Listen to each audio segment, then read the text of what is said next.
Em uma floresta isolada, um garoto praticava sua magia de água, mas voltemos ao pós-vida, onde um ser que dizia ser um anjo falava ao nosso prota Mihara Ryu que ele foi atingido pelo caminhão do Isekai e parou nesse lugar onde ele o enviaria para um novo mundo, fazendo Ryu questionar o que ele deveria fazer nesse novo lugar. Mas o anjo responde que ele poderia viver como achasse melhor, já que não tinha sido informado sobre ele ter uma missão, fazendo Ryu admitir que gostaria de ter uma vida pacata, e o anjo responde que ele reencarnaria no mundo de Fi, onde a magia era real, apesar de apenas 20% dos humanos serem capazes de usá-la. E Ryu teria aptidão ao elemento água, e como desejavam a vida pacata, iriam enviá-lo para a floresta de Rondo, onde ganharia uma casa com 2 meses de provisões, além de fazerem com que os monstros não cheguem perto de sua casa como uma espécie de barreira. Opa, mas bora dar início a essa nova temporada com um Isekai de um mago bolado. Pois é, pessoal, essa temporada tá prometendo ser uma das melhores. Então já vai se inscrevendo aqui no nosso canal pra não ficar de fora dos melhores e piores animes com esse apresentador horrível. Bom, e não esquece também, gente, de deixar aquela curtida braba que só os lendários conseguem. E dito isso, bora pro anime. Ah, e quem tem um hype, libera pra nós. Enfim, bora pro anime. E depois de Ryu ler sobre os monstros, ele pratica sua magia e a usa pra encher sua banheira, apesar de ficar frustrado por não conseguir fazer água quente. Então ele tenta fazer fogo com alguns gravetos e falha miseravelmente, mas ao olhar pro sol, ele tem uma ideia brilhante, onde ao encher um balde de água, ele tenta criar gelo. Afinal, seria legal ter uma magia tipo lança de gelo, e depois de muito esforço, ele comprime a água, removendo seu calor enquanto conectava o átomo de oxigênio com o de hidrogênio às moléculas próximas, conseguindo assim criar uma lente de gelo. Beleza, esse daqui é mais um daqueles Isekai que joga na nossa cara que a gente precisa saber química pra ir pra outro mundo. Na moral, será que o intensivão de Dr. Stone já deixa a gente apto a essa missão? Apesar que é coisa diferente, né? Mas enfim, bora pra anime. Com a lente criada, Ryu consegue criar fogo e aproveita o seu banho quente, onde nota que poderia aplicar o mesmo processo para criar água quente. Mas vamos ao dia seguinte, quando Ryu decide praticar magia ofensiva, já que tinha provisões para 2 meses, então em breve ele precisaria caçar. Mas como a Water Ball seria um ataque ineficiente, ele tenta criar um jato fino de água que sai meio broxa, e acaba lembrando que Miguel disse sobre a essência da magia ser a imaginação e continua praticando até o anoitecer, onde ele consegue criar a água quente de seu banho, e no dia seguinte Ryu tenta criar gelo diretamente do ar, o que acaba demorando, e como não voava tão bem como a água, ele nota que não seria útil em combate, então precisaria aperfeiçoá-lo, e dessa forma se passam vários dias até que Ryu finalmente consegue criar as lanças de gelo instantaneamente, apesar de ainda não conseguir lançá-las. Mas mesmo assim ele entra na floresta, onde encontra um quartzo, e depois de muita caminhada, Ryu é surpreendido por um javali menor que avança freneticamente em sua direção, deixando ele apavorado ao lembrar do caminhão que o eliminou em sua vida passada, mas dessa vez ele consegue desviar. E apesar de estar com medo de se mexer, neste mundo ele possuía magia, e ao criar um caminho de gelo, ele faz o javali deslizar em sua armadilha, o eliminando com suas lanças de gelo. E naquela noite, Ryu descobre que os javalis menores eram listados como os monstros mais fracos, e em seu guia de iniciantes edição especial tinham mais 2 páginas, e na primeira dizia sobre os dragões, que eram capazes de destruir uma cidade inteira, então se vir um era melhor fugir, apesar de ser impossível. E na página seguinte dizia que os demônios não eram anjos caídos e possuíam origem desconhecida, então orava para que nunca encontre um, deixando Ryu confuso com a parte da oração. Mas vamos ao dia seguinte com o Ryu no estilo Tarzan, e ao voltar à floresta ele acaba sendo atacado por um falcão de alto nível, um monstro que usa cortes de vento invisível, mas sua principal arma seria sua investida com suas garras e bicos afiados. E como seria impossível de escapar, Ryu decide lutar e usa sua magia de gelo como escudo, fazendo o monstro ir ao chão ao atacar o seu bloco de gelo, e Ryu aproveita para cortar o olho do falcão, que volta ao céu, encarando o garoto, mas o monstro decide se retirar, deixando o Ryu aliviado, porque sua vida pacata estava ficando mais difícil do que imaginava, e com o cair da noite, Ryu nota que se perdeu do caminho de casa ao fugir do falcão, mas ao se aproximar de um lago, ele se depara com um Dullahan e seu cavalo sem cabeça, e com o passar dos dias, Ryu segue explorando a floresta enquanto continuava treinando em sua casa, até que finalmente conseguiu criar um jato de água capaz de cortar uma rocha, e durante a noite, Ryu retorna ao lago onde enfrenta o Dullahan, apesar de não ter nada sobre ele em seu guia de iniciantes, o que o deixava intrigado, e durante o duelo, Ryu acaba sendo vencido e admite que ainda não tinha chance contra ele, mas mesmo assim, ele retornava todas as noites porque sentia que ele queria treiná-lo, e ao levantar, o Dullahan imbui sua espada com água e a transforma em gelo, deixando o Ryu impressionado, e em seguida o Dullahan o entrega sua espada, fazendo o Ryu questionar se ele estava dizendo para ele dominar essa habilidade. Depois de Ryu pegá-la, o ser retorna ao lago,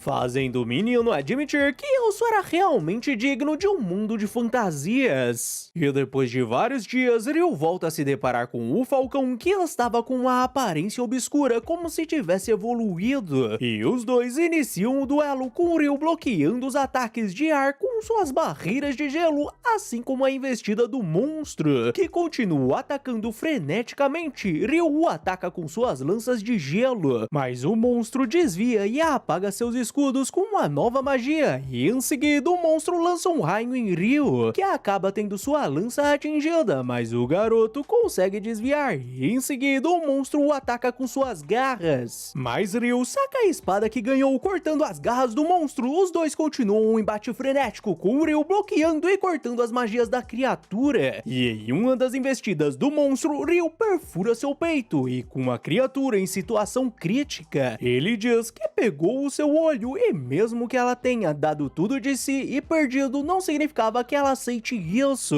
mas graças àquele encontro, ele pôde crescer e se tornar mais forte, imaginando que um dia ela viria atacá-lo, e ele era muito grato por ela ter o dado essa oportunidade de crescimento, e ela até evoluiu para poder se vingar. Então, em respeito ao seu orgulho que a trouxe até ali, ele o daria um fim, e ao tirar sua espada, o monstro é eliminado, e Ryu volta a caminhar, mas fica em choque ao se deparar com um dragão pousando diante dele, além de ouvir o dragão falando, e o dragão fica aliviado por ele conseguir ouvi-lo. Afinal, fazia tempo que não usava telepatia, mas ele gostaria de perguntá-lo se ele viu onde foi o falcão evoluído, fazendo o Ryu pedir desculpas porque não sabia que ele era o seu servo ou algo assim, fazendo o dragão admitir que isso era impressionante, mas não era tão impressionante como o que ele carregava em sua cintura. Dragão safado, hein? E assim que Ryu mostra sua espada, o dragão responde que era como tinha pensado, e essa era a espada do Rei das Fadas, e se ele o deu isso, significava que gostava muito dele. O que Ryu não sabia responder, mas gostaria de perguntar algumas coisas ao dragão, que concorda em respondê-lo, e com isso os dois conversam até o entardecer, quando o dragão precisa retornar ao seu bando. Mas antes, Ryu se apresenta,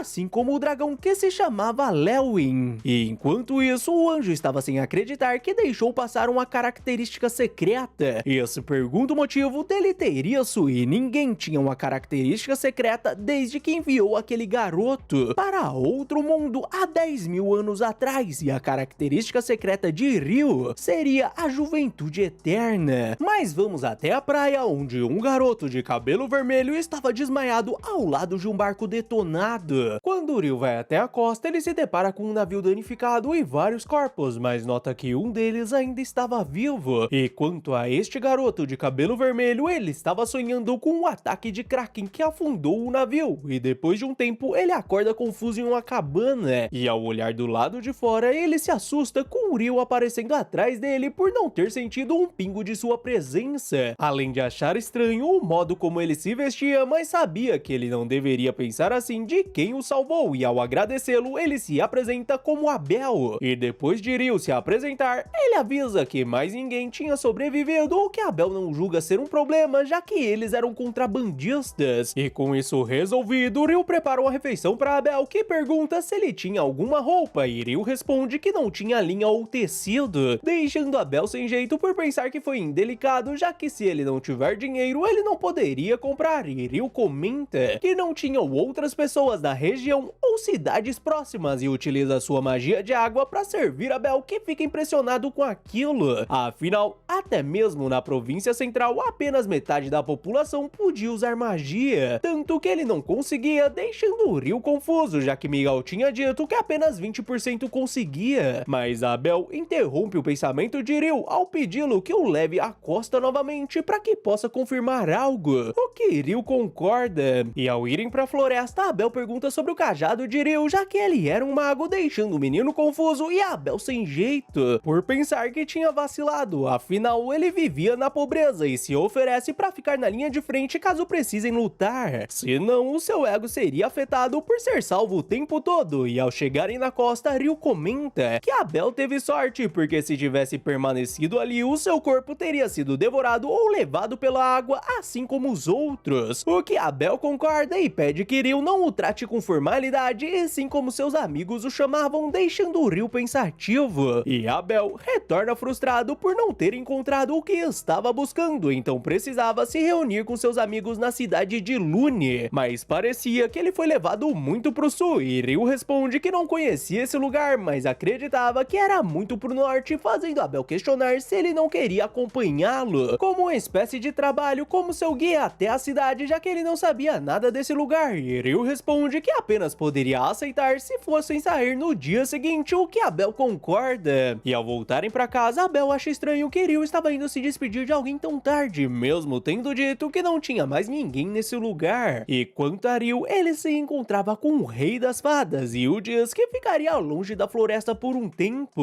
então queria agradecê-lo por tudo o que fez, e graças aos seus ensinamentos ele conseguiu se manter vivo. Então, como esse seria o último treino dos dois, ele lutaria mais sério que o normal, e com isso os dois iniciam um combate com o Rei das Fadas com seus golpes pesados, enquanto Ryu tentava bloqueá-los e contra-atacar. E depois do treino, o Rei das Fadas volta ao centro do lago, onde invoca uma bolha de água que, ao se aproximar de Ryu, faz surgir uma roupa, deixando Ryu extremamente grato ao dizer que a usaria com muito zelo. E assim que o dia amanhece, os dois partem para a viagem, e ao encontrarem um javali, Abel o derrota com sua habilidade de combate, deixando Ryu curioso. Então Abel explica que magos não usavam essas coisas, que seriam como as técnicas que os usuários de arma utilizam. E um tempo depois, eles encontram o povo lagarto, porém eles decidem evitá-los. Mas Ryu nota que o povo lagarto estava o seguindo e que tinham vários deles, então ele usaria sua magia para lutar. Mas Abel pergunta do cajado de Ryu, que elimina os lagartos em segundos, e depois de eliminarem os restantes, Abel pergunta que feitiço era aquele e como ele fez 4 lanças aparecerem instantaneamente, já que seu amigo mago de vento o disse que o normal da magia era que um encantamento resulte em uma conjuração, mas Ryu responde que talvez seja diferente com vento, porque era normal com água, o que Abel duvidava. E ao voltarem a andar, Abel entrega uma moeda para Ryu, que comenta que era a primeira vez que pegava uma, e depois de uma longa conversa, eles acabam entrando em um ninho de golems. E Abel tenta investir contra um deles, mas os monstros logo se regeneram, deixando Abel aflito. Então Ryu testa um novo ataque, criando um bloco imenso de gelo que esmaga os golems, deixando Abel em choque. E com o último golem eliminado, Abel comenta que esses golems devem ter derrotado todos os monstros que encontraram por muito tempo, já que sua pedra mágica era enorme e possuía uma cor vívida, e era uma pena que não podiam coletar dos outros golems que estavam esmagados. E ao voltarem a andar, eles se deparam com um Behemoth lutando contra wyverns que não tiveram a mínima chance, e Abel fica confuso com o ataque do monstro, e Ryu explica que ele deve ter usado uma negação de magia. E naquela noite, Ryu diz que achou que teriam uma segunda rodada entre Abel e Barry, que responde que isso seria impossível. E aliás, ele apenas ouviu falar que bloqueios de magia existiam em algumas armadilhas das masmorras, deixando Ryu Ryu empolgado ao descobrir que masmorras existiam porque queria entrar em uma delas algum dia. E Abel comenta que ele tinha sorte, já que a única masmorra nas províncias centrais ficava na cidade onde estavam indo. E a conversa se estende durante toda a noite. E assim que amanhece, eles voltam a andar e Ryu avisa que depois das montanhas eles estariam próximos do território humano, deixando Abel curioso sobre como Ryu conseguiu essas informações, fazendo ele lembrar da conversa que teve com o dragão, que o disse que seria improvável que algum humano entrasse em seu território. E Ryu diz a Abel que era melhor ele não saber os detalhes sobre o seu conhecido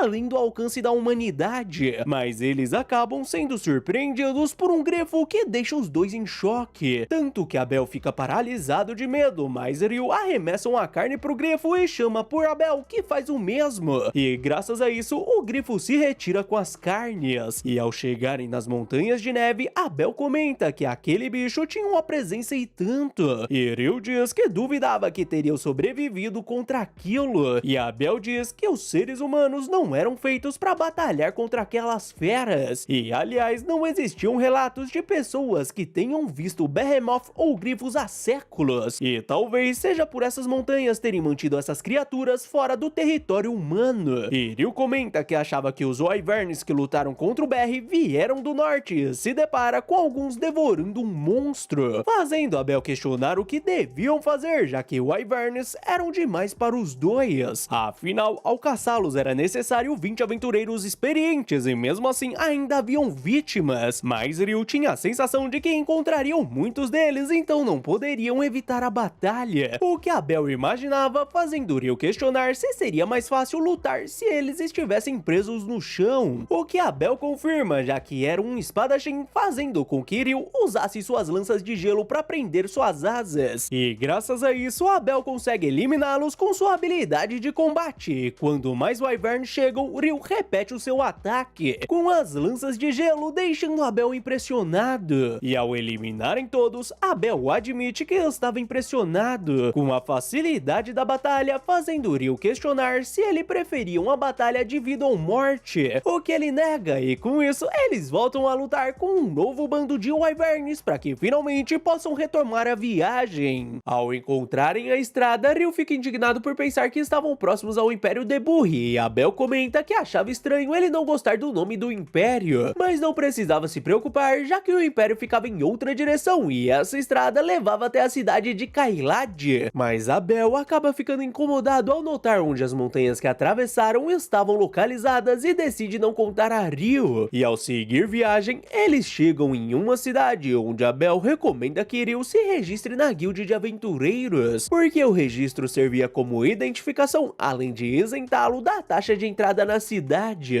aquela que ele tinha pago como seu fiador, fazendo Ryu questionar se isso não era parte de seu esquema para torná-lo seu servo. Mas claro que Ryu estava brincando com Abel, que explica sobre as vantagens da guilda de aventureiros, como a compra das pedras mágicas e materiais de monstros, caso contrário seria necessário um alquimista para usá-los. E assim que a comida chega, Ryu fica maravilhado por ser arroz com curry, um dos elementos básicos de isekais, que era difícil de conseguir, mas enfim. E no dia seguinte, Ryu comenta sobre o curry incrível e pergunta se esse era outro segredo que Abel estava mantendo e se tinha mais algo importante que ele esqueceu de mencionar, fazendo Abel ficar sem jeito. E depois de uma longa viagem, eles chegam em Lune, onde o guarda fica feliz ao ver Abel com vida, e Abel diz que só conseguiu sobreviver graças a Ryu, deixando o guarda extremamente grato ao garoto. E depois de pagar a taxa de entrada, os dois andam até a guild, mas antes Abel explica que como estava com o Ryu, ele poderia obter uma classificação mais alta no registro, já que normalmente iniciavam no rank F, mas com o endosso de um aventureiro de rank B ou superior, ele poderia começar no E ou D, e quanto maior o seu nível, mais perigosas as missões seriam, o que também afetava a recompensa. Embora duvide que Ryu precise se preocupar com dinheiro graças às pedras mágicas valiosas, porém a venda de todas de uma vez poderia derrubar o preço de mercado, mas com certeza o mestre da guild daria um jeito nisso. E ao chegarem na guild, todos os aventureiros ficam empolgados ao verem Abel com vida, e vendo sua popularidade, Ryu decide esperar do lado de fora. E assim que ele sai, uma elfa passa por ele e pergunta se isso era do Rei das Fadas e admite que estava reparando sua roupa extraordinária. Então ele deve ter gostado muito do garoto, que parecia interessante, mas agora ela precisava se retirar e esperava encontrá-lo novamente. E com sua saída, Abel chama Ryu e o apresenta como o homem que salvou sua vida e que iria se registrar na guild, então gostaria que todos fossem amigos dele, deixando todos empolgados. E na recepção, Abel diz que gostaria de usar o seu endoso para Ryu começar no rank D, surpreendendo a recepcionista, porque ninguém do Espada Escarlate apoiou outro aventureiro dessa forma, e Abel responde que Ryu era muito valioso, e a recepcionista responde que o endoso não seria um problema, mas o processo exigia algum tipo de prova de sua força, o que Abel esperava conversar com o mestre da guild, então a recepcionista os leva até ele, que fica aliviado de ver Abel com vida, e depois de apresentar Ryu como seu salvador, o mestre também se apresenta como Hug, e o agradece por salvar Abel, e ao falar sobre a prova para certificar o seu nível, Abel comenta que Ryu era ainda mais forte que ele, e mostra as pedras mágicas coletadas do monstro no caminho, deixando o mestre impressionado pela quantidade de pedras de Wyverns, porque era necessário um exército para derrotá-los, caso contrário, eles poderiam invadir um país. Mas Abel responde que ele não precisava se preocupar porque esses monstros estavam ao sul, nas Montanhas Maléficas, deixando Ryu confuso. Então Abel explica que ao encontrarem a estrada, ele percebeu onde estavam, e o mestre diz que ninguém conseguia atravessar essas montanhas, e as evitavam a todo custo, mas como os dois atravessaram sozinhos, isso seria prova o suficiente. Porém, o grupo de Abel entra de repente na sala, aliviados por terem o encontrado. Então o mestre pede que Ryu o acompanhe para terminar o registro enquanto eles conversavam em sua sala. E em outra sala, o mestre explica que os Espadas Escarlates, o grupo de Abel, era o mais popular da cidade, e com certeza ele poderia entrar no rank D, porque ele conhecia as habilidades de Abel, e que ele não conseguia eliminar um Wyvern sozinho, apesar de ser comparado a um gênio. E com isso, a recepcionista começa o processo, e como Ryu não tinha residência, poderia ficar por um tempo na guild, e como ele tinha interesse nas masmorras, seria bom fazer o curso de introdução, o que Ryu aceita. Então a recepcionista pede que ele compareça daqui a 2 dias às 9 horas e poderia conferir o horário no relógio na praça, chamando a atenção de Ryu. E assim que a garota registra o seu cartão da guild, Ryu encontra com Abel, que diz que iria levá-lo até o local para receber seu pagamento por escoltá-lo, e pretendia comprar algumas roupas e um cajado para ele, o que Ryu acha muito generoso, mas fica confuso sobre o cajado, e Abel diz que notou que ele não tinha um cajado mesmo sendo um mago, e Ryu comenta que podia usar magia sem um cajado, e aliás, ele usava espada quando precisava lutar de curta distância, deixando Abel confuso já que ele não tinha uma, mas quando Ryu o mostra, Abel fica impressionado, apesar de parecer uma faca. Mas Ryu muda de assunto e pede que Abel o explique algumas coisas fundamentais que não eram claras para ele. E com o entardecer, Ryu lembra do que Abel tinha dito sobre o dia ter 24 horas, uma semana ter 7 dias e um mês ter 30, o mesmo que a Terra, então talvez outras pessoas já foram reencarnados ou teleportados para lá. E com isso, Abel chama Ryu para irem a um local onde ele seria o seu convidado de honra, e o leva até a guild onde todos comemoram a sua volta.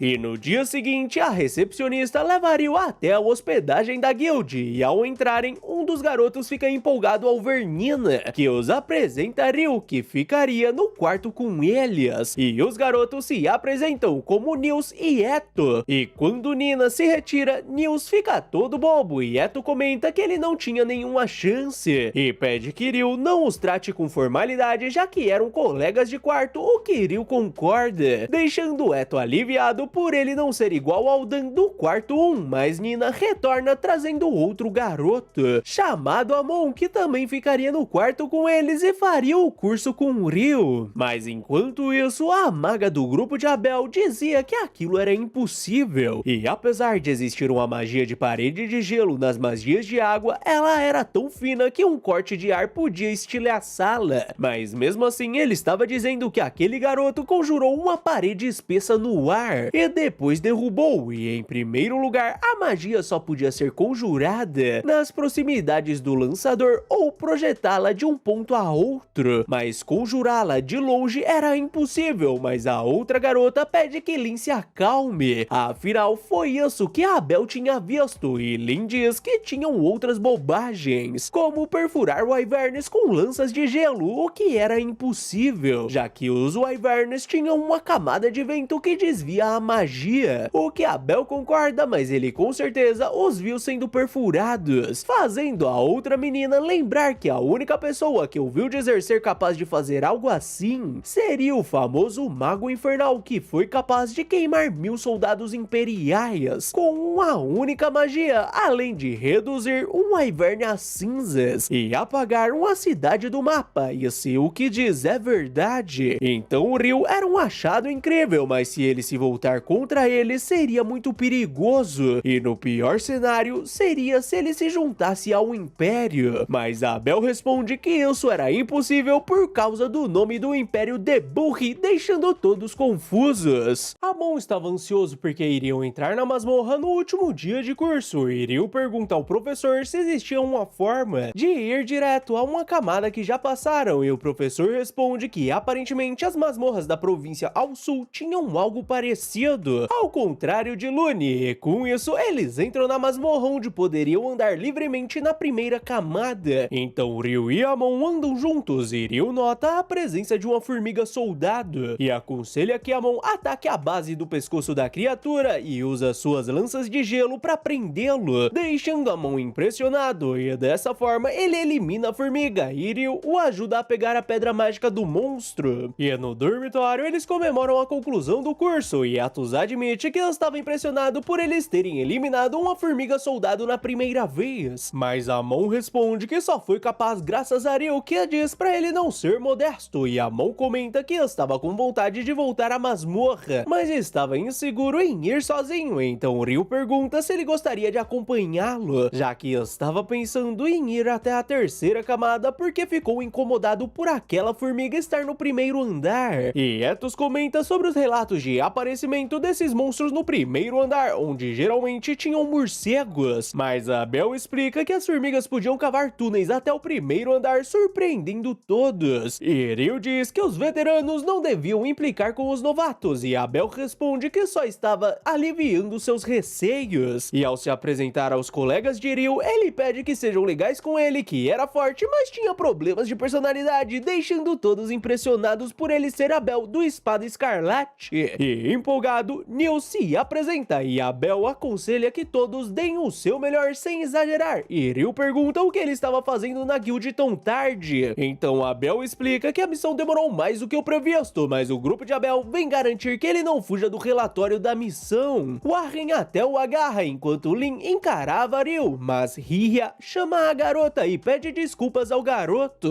E no caminho, Hiria diz a Lin que era deselegante ficar encarando daquele modo, mas Lin estava interessada em descobrir se Ryu realmente era um mago incrível, e tinha certeza que ela também estava, e a Belle comenta que um dia elas também entenderiam, então não precisavam ter pressa. No dia seguinte, Ryu e Amon vão até a masmorra, onde enfrentam um grupo de lobos, e com muita maestria e habilidade eles derrotam as criaturas. E ao fazer uma pausa, Ryu comenta que o manejo da espada de Amon o fazia lembrar a Belle, e pergunta sobre o seu professor, e Amon responde que ele era um ex-aventureiro da aldeia, um velho chamado Kiro, que aprendeu seu estilo famoso chamado Rumi em uma escola importante na capital real. O que Ryu compreende e diz que tinha certeza que ele ficaria mais forte quando se acostumasse com o básico, e o mesmo deve ter acontecido com a Belle, deixando Amon curioso, porque pensou que ele era um mago, mas ele parecia entender de esgrima, e Ryu responde que tinha um mentor e praticou bastante com ele, e como seu estilo era original, ele não diria que entendia tanto,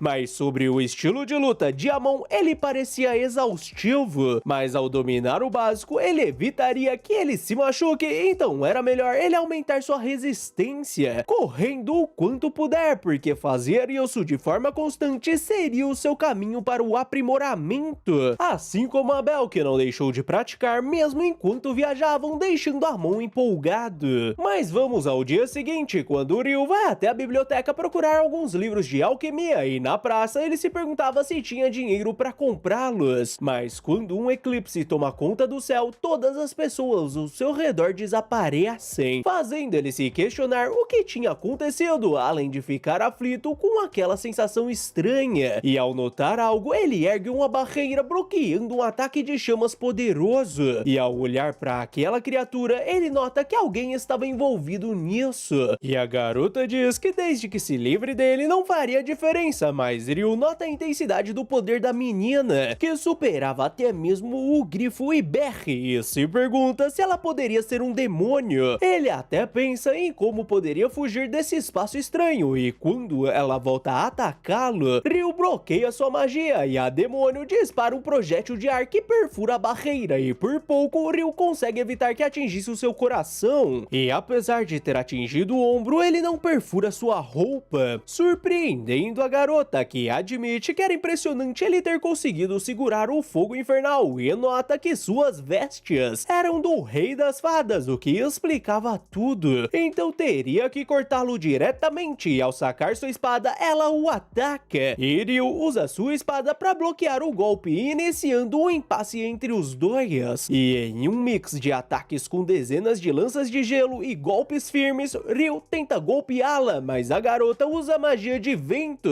para aumentar sua velocidade e volta a golpeá-lo, mas Ryu bloqueia o seu golpe. E nota que não estava perdendo no quesito velocidade, então se ficar na defensiva, ela não conseguiria pegá-lo. E além disso, o golpe dela não era nada comparado aos de seu mestre. E a garota nota que aquela espada também tinha sido dada pelo Rei das Fadas, e questiona quem ele era e como podia lançar magia tão rápido. E admite que ele era realmente perigoso, então iria eliminá-lo, e os dois voltam a um embate feroz. E ao conseguir uma brecha, Ryu cria centenas de lanças de gelo, mas a garota as derrete. Em seguida, ela ergue uma barreira, mas Ryu cria lâminas de água que cortam a garota, que fica extremamente empolgada. E Ryu nota a recuperação rápida da menina, que o lança contra um prédio, e quando ela invoca uma bola de fogo, Ryu invoca várias partículas de água, que ao atingirem o corpo da menina, fazem ela sentir uma dor intensa. Ela se prende em um casulo de terra e retorna com um sorriso maléfico e uma explosão de fogo. E com o eclipse se esgotando, ela diz que seu tempo estava se esgotando, e fazia tempo que não tinha uma luta tão divertida. E essa clausura foi um caso especial que tinha pouco controle, e se apresenta como Leonori Urraka, e pergunta o nome do garoto, e depois de se apresentar, Ryu a chama de demônio, fazendo ela notar que ele os conhecia. Então devia ter o eliminado, mas ela não achava que ele era o tipo de inimigo que morreria fácil e rápido, e o deseja um até logo, mas Ryu responde que preferia nunca mais vê-la, e Leonori diz que pela sua força eles iriam lutar novamente, gostando ou não, seja ela ou outro deles, chamando a atenção de Ryu. E a menina manda ele não deixar ninguém eliminá-lo, porque sua vida pertencia a ela, que estaria mais forte no próximo encontro. E com o fim do eclipse, a garota desaparece, e Ryu guarda sua espada, ficando aliviado por ter conseguido sair vivo. E se não fosse sua roupa, ele teria um buraco em seu ombro. E depois disso, ele vai sacar dinheiro e fica impressionado com o quanto tinha, mas ao ir atrás de seus colegas de quarto, ele nota outros garotos os intimidando. E Nils diz que se não estivessem tão exaustos, eles levariam uma surra, e o menino responde que esse blefe era quase revigorante. E Etos diz que ele falava demais pra quem os emboscou, e o menino questiona se os monstros de uma masmorra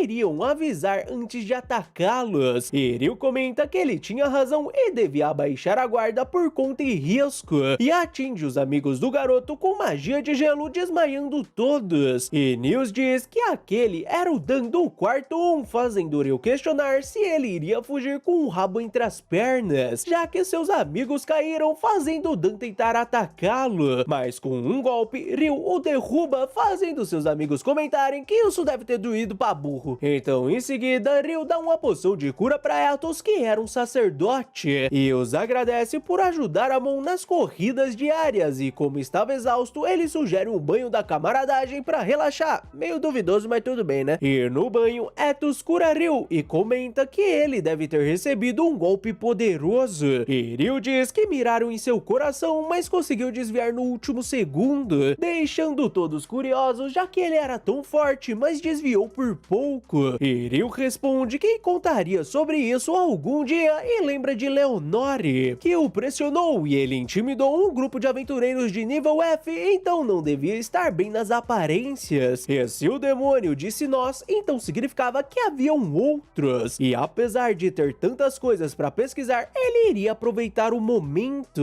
Depois de enfrentar um grupo de goblins, os amigos de Ryu decidem retornar à superfície para relatar o aparecimento de goblins arqueiros, algo incomum segundo eles. E essa decisão acabou salvando suas vidas, mas enquanto isso, o Ryu lembrava da potência da magia de Leonore, e em termos de velocidade de conjuração estavam iguais, então ele precisava expandir seus pontos fortes, e sobre aquela aproximação instantânea, com certeza seria da magia de vento, então ele precisava pensar em algo similar com a magia de água, o fazendo lembrar do jato de água que usou para emergir. Então ele tenta criar uma plataforma de gelo e usa alguns jatos de água para impulsioná-lo, mas ele acaba ficando frustrado por não ter conseguido ir longe, então por hora ele decide ir na biblioteca pesquisar sobre demônios e alquimia. E na biblioteca, Lin ficava frustrada por não encontrar nada nos livros de feitiços proibidos sobre a magia que cria uma espessa parede de gelo no ar, algo que nem mesmo o mestre Hilarion conseguia fazer, e se isso realmente existe, deve ser um feitiço original ou que apenas o mago infernal do Império talvez consiga. Mais uma elfa cumprimenta Lin, que fica feliz em ver Sera, que estava fora de Lune a pedido da capital real, mas como estava com um enviado especial, ela precisava ir e se despede da garota. Na guild, Nina nota que os amigos de Ryu voltaram mais cedo e Etos responde que tinham um motivo para isso, e seria para avisar o aparecimento de goblins arqueiros no 5º andar, quando normalmente aparecem no 10º, e aquela pedra mágica era a prova disto, deixando Nina aflita. Ela os agradece e corre para avisar o mestre da guild, e ao encontrá-lo, o mestre fica aflito, porque fazia anos que isso não acontecia, e como podia ser um sinal de alerta, ele convoca os dois grupos de rank B que estavam na cidade, o Espada Escarlate e o Brigada Branca. E quando Abel chega na guild, ele comenta com seu grupo que nunca sabia como lidar com o Phelps do Brigada Branca, mas Hiria responde que já era tarde, e além disso, eles se conheciam desde crianças. E ao entrarem, Abel cumprimenta Phelps, e em seguida o mestre explica que alguns goblins arqueiros foram vistos na 5ª camada, e por esse motivo, eles deviam entrar na masmorra e verificar se existiam sinais do rugido das profundezas, deixando todos aflitos, e o mestre continua falando que já se passaram 10 anos desde o último acontecimento, e o aparecimento desses goblins arqueiros poderia ser um sinal, e se realmente estiver acontecendo, eles abandonariam a entrada da masmorra e ficariam nas muralhas, em uma operação conjunta entre guild e os cavaleiros, e aliás, ele já notificou o senhor local sobre a busca e o plano de defesa, e também já colocaram um aviso no quadro avisando que a masmorra estava fechada, fazendo com que todos aceitassem a missão. E vamos ao dia seguinte, com o Ryu saindo cedo para ir à biblioteca no norte, onde tinham mais materiais especializados. E Etos comenta que fazia sentido, já que apenas aventureiros de rank D podiam entrar, e aliás, eles tinham uma ala proibida onde apenas os de nível B podiam acessar, deixando Ryu empolgado. E ao chegar na biblioteca, Ryu nota que a biblioteca era enorme e apostava que o acharia um louco se dissesse que queria aprender sobre demônios. E ao subir a escada, ele fica sem palavras ao rever a elfa que encontrou quando chegou na guild. Mas vamos até a masmorra, onde os grupos estavam preparados para entrar, mas Abel pede que o mestre aguarde, porque estava com um mau pressentimento, e pede que Lin use magia de vento para ver o que estava adiante. E quando Lin usa a magia, ela fica em choque e os avisa que tinham centenas de monstros próximos à entrada, confirmando que o rugido das profundezas estava acontecendo. Então o mestre manda todos recuarem. E na guild, os amigos de Ryu e todos os outros aventureiros são avisados que os monstros estavam vindo à superfície e todos deviam se posicionar acima da primeira muralha. E enquanto isso, Sera reconhecia Ryu e comenta que tinha certeza que se reencontrariam. E depois das apresentações, ela pergunta o que o trazia à biblioteca e Ryu quase diz que estava procurando livros sobre demônios, mas consegue se corrigir e diz que estava atrás de livros de alquimia, algo incomum segundo ela. E Ryu comenta que não tinha muita pressa, mas seu objetivo final era criar um golem, surpreendendo a menina por essa ser uma grande ambição. E apesar de ali não ter livros sobre isto, teriam outros que podiam ajudá-lo, e o mostra o caminho e o pede que a siga. Ela pergunta se ele gostava de ler e Ryu responde que costumava ler o tempo todo. No entanto, não tinha contato com eles há tempos, fazendo Sera sorrir porque parecia que já se passaram décadas desde que isso aconteceu. E Ryu decide perguntar se ela era uma elfa, o que Sera confirma, além de ser uma aventureira como ele, e pertencia a um grupo Rank B chamado Vento, apesar de ser a única no grupo. E Ryu diz que um amigo disse que tinha apenas um elfo na cidade, o que Sera confirma, afinal não se encontram muitos elfos em assentamentos humanos, então talvez ela seja um pouco estranha, o que não era ruim, já que pôde conhecê-lo, deixando Ryu envergonhado. E enquanto isso, todos os aventureiros estavam posicionados, e quando a porta da masmorra é destruída, eles iniciam o combate, atacando as criaturas à distância, mas os goblins revidam e a ordem de cavaleiros também se junta à batalha. E o mestre da guild nota que essa quantidade de monstros superava a última vez, e a Bel diz a Lin que se ela tiver um feitiço que elimine todos, poderia usá-lo, mas ela responde que era impossível. E quando as flechas se esgotam, Nils traz mais flechas pra Bel e diz que o mestre da guild mandou avisá-lo que devia ter algo maior esperando atrás da horda e o Espada Escarlate iria enfrentá-lo, então devia se preparar. E com o entardecer, chega a vez do Espada Escarlate agir. Então a Bel e seu grupo saltam até a entrada da masmorra junto à Brigada Branca, onde derrotam o restante das criaturas, e dessa forma surge um Goblin General. Mas a Bel nota a presença de outra criatura e mais dois Goblins Generais se juntam à batalha, o que significava que existia um rei atrás deles. Então a Bel diz que pegaria um deles e Phelps o outro, e Hiria e China cuidariam do último, porque precisavam eliminá-los antes do rei aparecer. E dessa forma eles iniciam o combate contra as três criaturas. A Bel consegue cortar um deles e nota algo vindo, então manda todos se abaixarem, e um corte de vento elimina os três generais. E Hiria comenta que a força e velocidade não se comparavam ao original, e a Bel nota que isso foi apenas um movimento de seu braço, e diante deles estavam o Goblin Rei, que estava pronto para eliminar seus generais junto com eles. E enquanto lutavam com o Rei Goblin, o mestre os observava, depositando suas esperanças neles, porque suas espadas e lanças mágicas eram as únicas coisas que podiam resistir a essa coisa.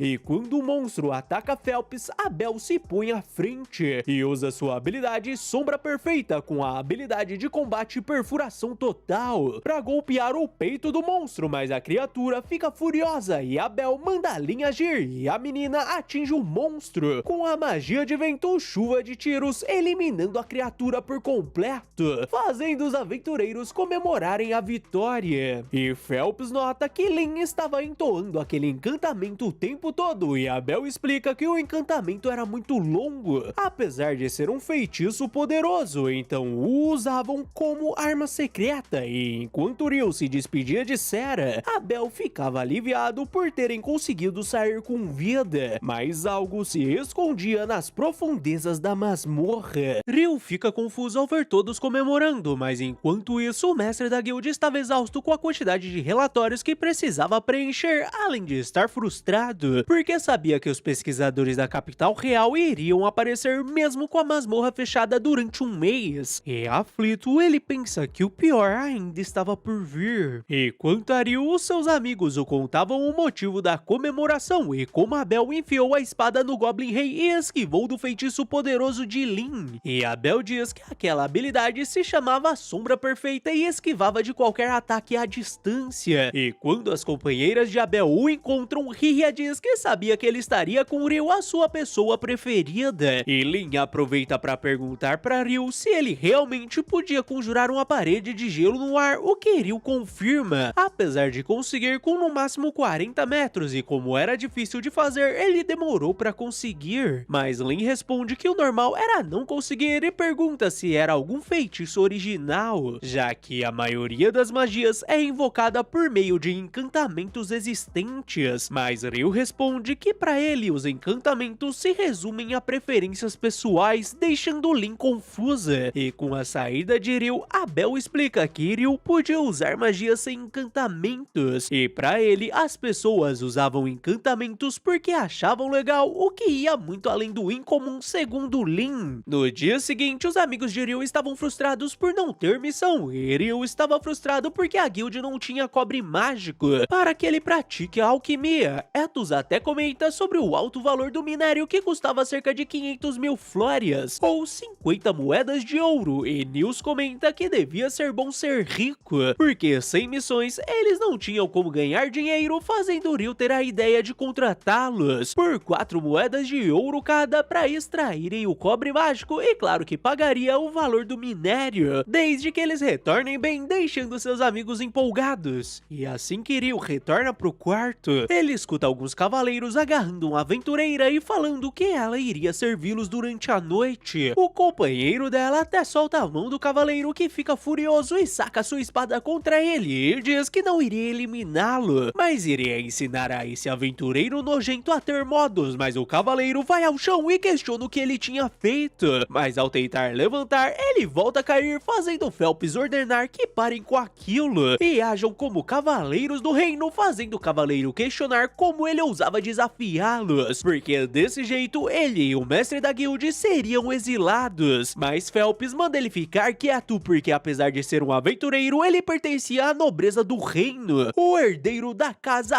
Halen, deixando um dos cavaleiros em choque ao lembrar do ex-comandante dos cavaleiros reais, que Phelps diz ser seu pai. Então eles deviam parar de manchar o nome dos cavaleiros e ir embora, fazendo os cavaleiros se retirarem, e depois do aventureiro agradecê-lo, ele e a menina se retiram, e Phelps olha pra janela e pergunta se ele era Ryu, o que ele confirma. Então Phelps se apresenta como capitão do Brigada Branca, e Abel já tinha o contado que sua magia era interessante, mas com certeza o cavaleiro escorregou por acaso, e aliás Abel o disse que seria mais fácil ter vencido o rugido das profundezas com sua ajuda, mas a companheira de Phelps o chama, e quando ele se despede, Ryu nota que os dois eram poderosos, e se pergunta o motivo do filho de um marquês ser aventureiro. E durante aquela noite, Abel encontrou Ryu e comenta que era incomum vê-lo sozinho, e Ryu responde que também era incomum ver ele sem seus companheiros. Então com certeza ele estava indo pro Distrito dos Prazeres, deixando Abel sem jeito, e Ryu diz que se ele ficou sem jeito, então deveria gostar de alguém, mas não achava que ele combinava com Lin, e Abel responde que Warren quem gostava dela, algo que surpreende Ryu pela diferença de tamanho. Então ele questiona se Abel estava de olho em Ria, deixando Abel sem jeito. Ryu até comenta que ele parecia um colegial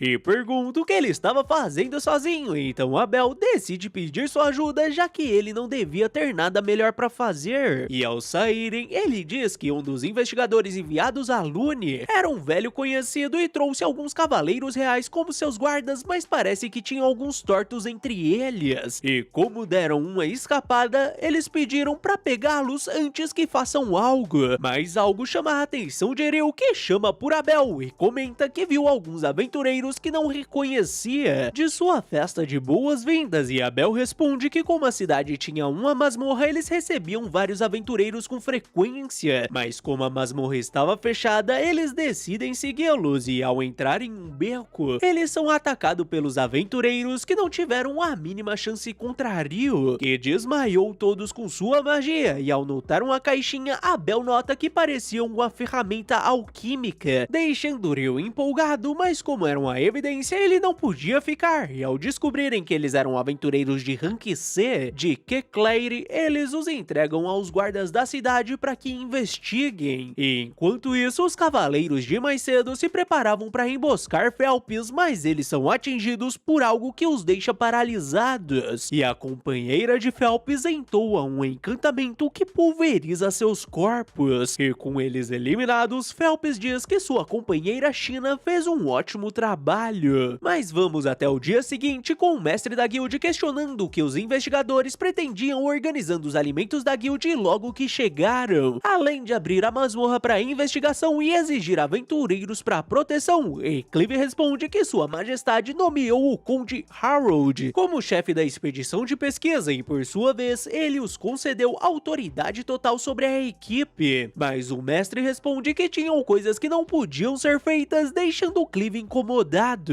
fazendo outro homem intervir ao pedir desculpas ao mestre pela comida, e a partir de agora fariam com que os suprimentos venham das cidades vizinhas, mas Clive não queria ceder sobre a reabertura da masmorra, fazendo o mestre da guilda concordar com a abertura, desde que se algo acontecer à cidade de Lune, seus aventureiros e a guilda não sejam responsabilizados, o que o homem concorda, e o mestre os avisa que não existiam registros de como a masmorra se encontrava após um rugido das profundezas, então deveriam prosseguir com cuidado. Mas vamos até Ryu, que chega ao alojamento do grupo de Abel com a intenção de provar a comida, mas uma garota que parecia perdida sai de repente, e ao ver que ele era um aventureiro, ela pede sua ajuda para levá-la até a guilda, onde precisava entregar uma carta com urgência, fazendo Ryu ceder. E na guilda ela entrega a carta para Abel, e aquela carta tinha sido enviada pelo professor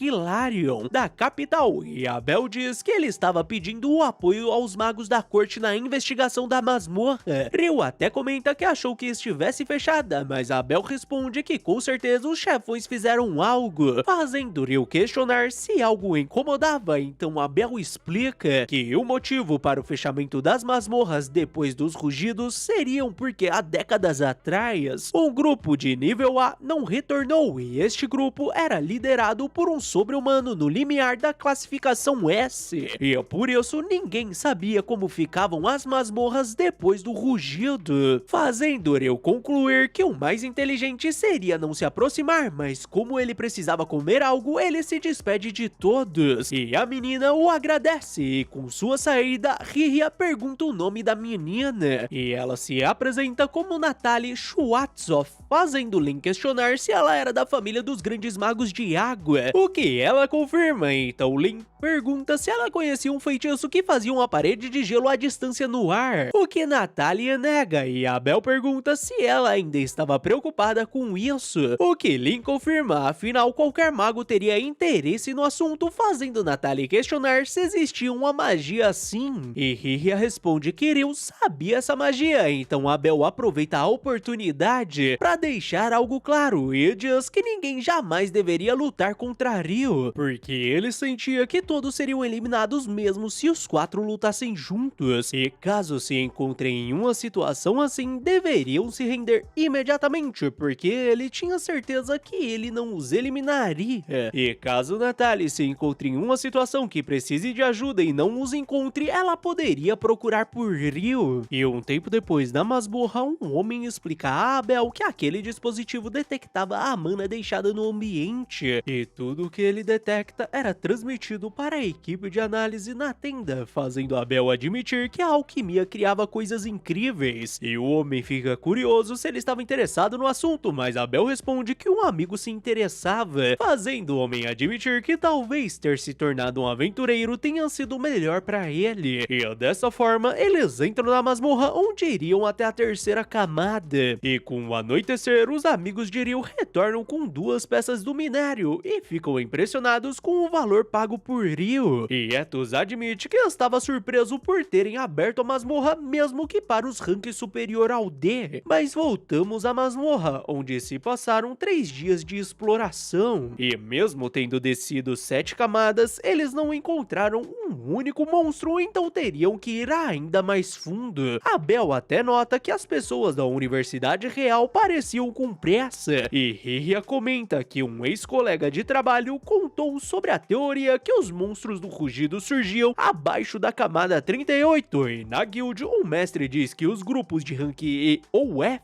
não acompanhariam a equipe de investigação, mas tinham outros trabalhos para eles, e pergunta se alguém tinha alguma dúvida, fazendo Ryu questionar qual era a opacidade das pedras mágicas dos monstros eliminados no rugido das profundezas, algo perspicaz segundo o mestre, que responde que tinham cor pálida, deixando o Ryu pensativo. E na masmorra, Clive se questiona o que era aquela porta que parecia conectar a outro local e manda que preparem o equipamento para examiná-lo. E com todos os preparativos feitos, ele ordena que coloquem o equipamento para avaliar a densidade da mana além do portão. Mas ao colocar o equipamento, todos no local desaparecem, como se tivessem sido teleportados para outro local. E na tenda, Natália se questiona o motivo das leituras terem desaparecido. O grupo de Abel e Clive são separados e nesse local obscuro todos se perguntavam onde estavam. E Clive diz que teve a sensação de ter sido teleportado, então precisavam descobrir onde estavam. E esse ocorrido refutou sua hipótese dos monstros terem surgido na camada 38, porque talvez o portão quem seja a causa disso. E se ele resolver o mistério do rugido das profundezas, iria garantir sua posição como próximo diretor de pesquisas. Mas algo começa a se aproximar de seu grupo. E enquanto isso, nas tendas, eles recebem uma breve leitura de mana vinda da camada 40. E Christopher da Universidade de Magia pergunta se algo incomum aconteceu na masmorra, porque há pouco tempo as pessoas que entraram desapareceram diante dele, confirmando que não tinha sido uma falha no equipamento, e um dos pesquisadores diz que a equipe desapareceu na 10ª camada, e receberam uma breve leitura na camada 40, surpreendendo Christopher, porque no passado os aventureiros só chegaram até a 38, e além disso, até mesmo um grupo de nível B teriam dificuldade abaixo da camada 30, e um dos pesquisadores diz que o grupo de nível B Espada Escarlate, que estava com os pesquisadores, devem ter desaparecido junto, chamando a atenção de Natália. Então Christopher aconselha que enviem uma mensagem pra guild, fazendo Natália sair correndo da tenda. E na guild, o mestre ficava aflito ao descobrir sobre o desaparecimento na masmorra, e corre até o local preocupado com o grupo de Abel. E enquanto isso, Ryu estava frustrado, porque não encontrava os livros que queria, mas ao se deparar com Sera, ele fica empolgado, e ela curiosa sobre se ele veio fazer mais pesquisas, o que Ryu confirma e explica que estava procurando sobre eclipses solares e rugido das profundezas do passado. Então Sera se oferece para ajudá-lo e pergunta se ele achava que os rugidos tinham relação com os eclipses, um palpite segundo Ryu, e Sera comenta sobre 2 dias atrás quando tiveram um eclipse completo, e confirma que os rugidos tinham ligação com os eclipses, porque sempre ocorriam antes de um rugido, porém um eclipse parcial era o suficiente para isso, mas dessa vez tiveram um completo, e teve essa conclusão porque já pesquisou sobre isso, e admite que ficou curiosa sobre o motivo de Ryu estar de olho nessa conexão, e ele responde que apenas teve esse palpite, quando na verdade ele não podia falar que lutou contra um demônio no dia do eclipse, e por isso ele tenta mudar de assunto, questionando se ela sabia o motivo das pedras mágicas terem cor forte, fazendo a garota sorrir ao responder que iria aceitar sua tentativa de mudar de assunto,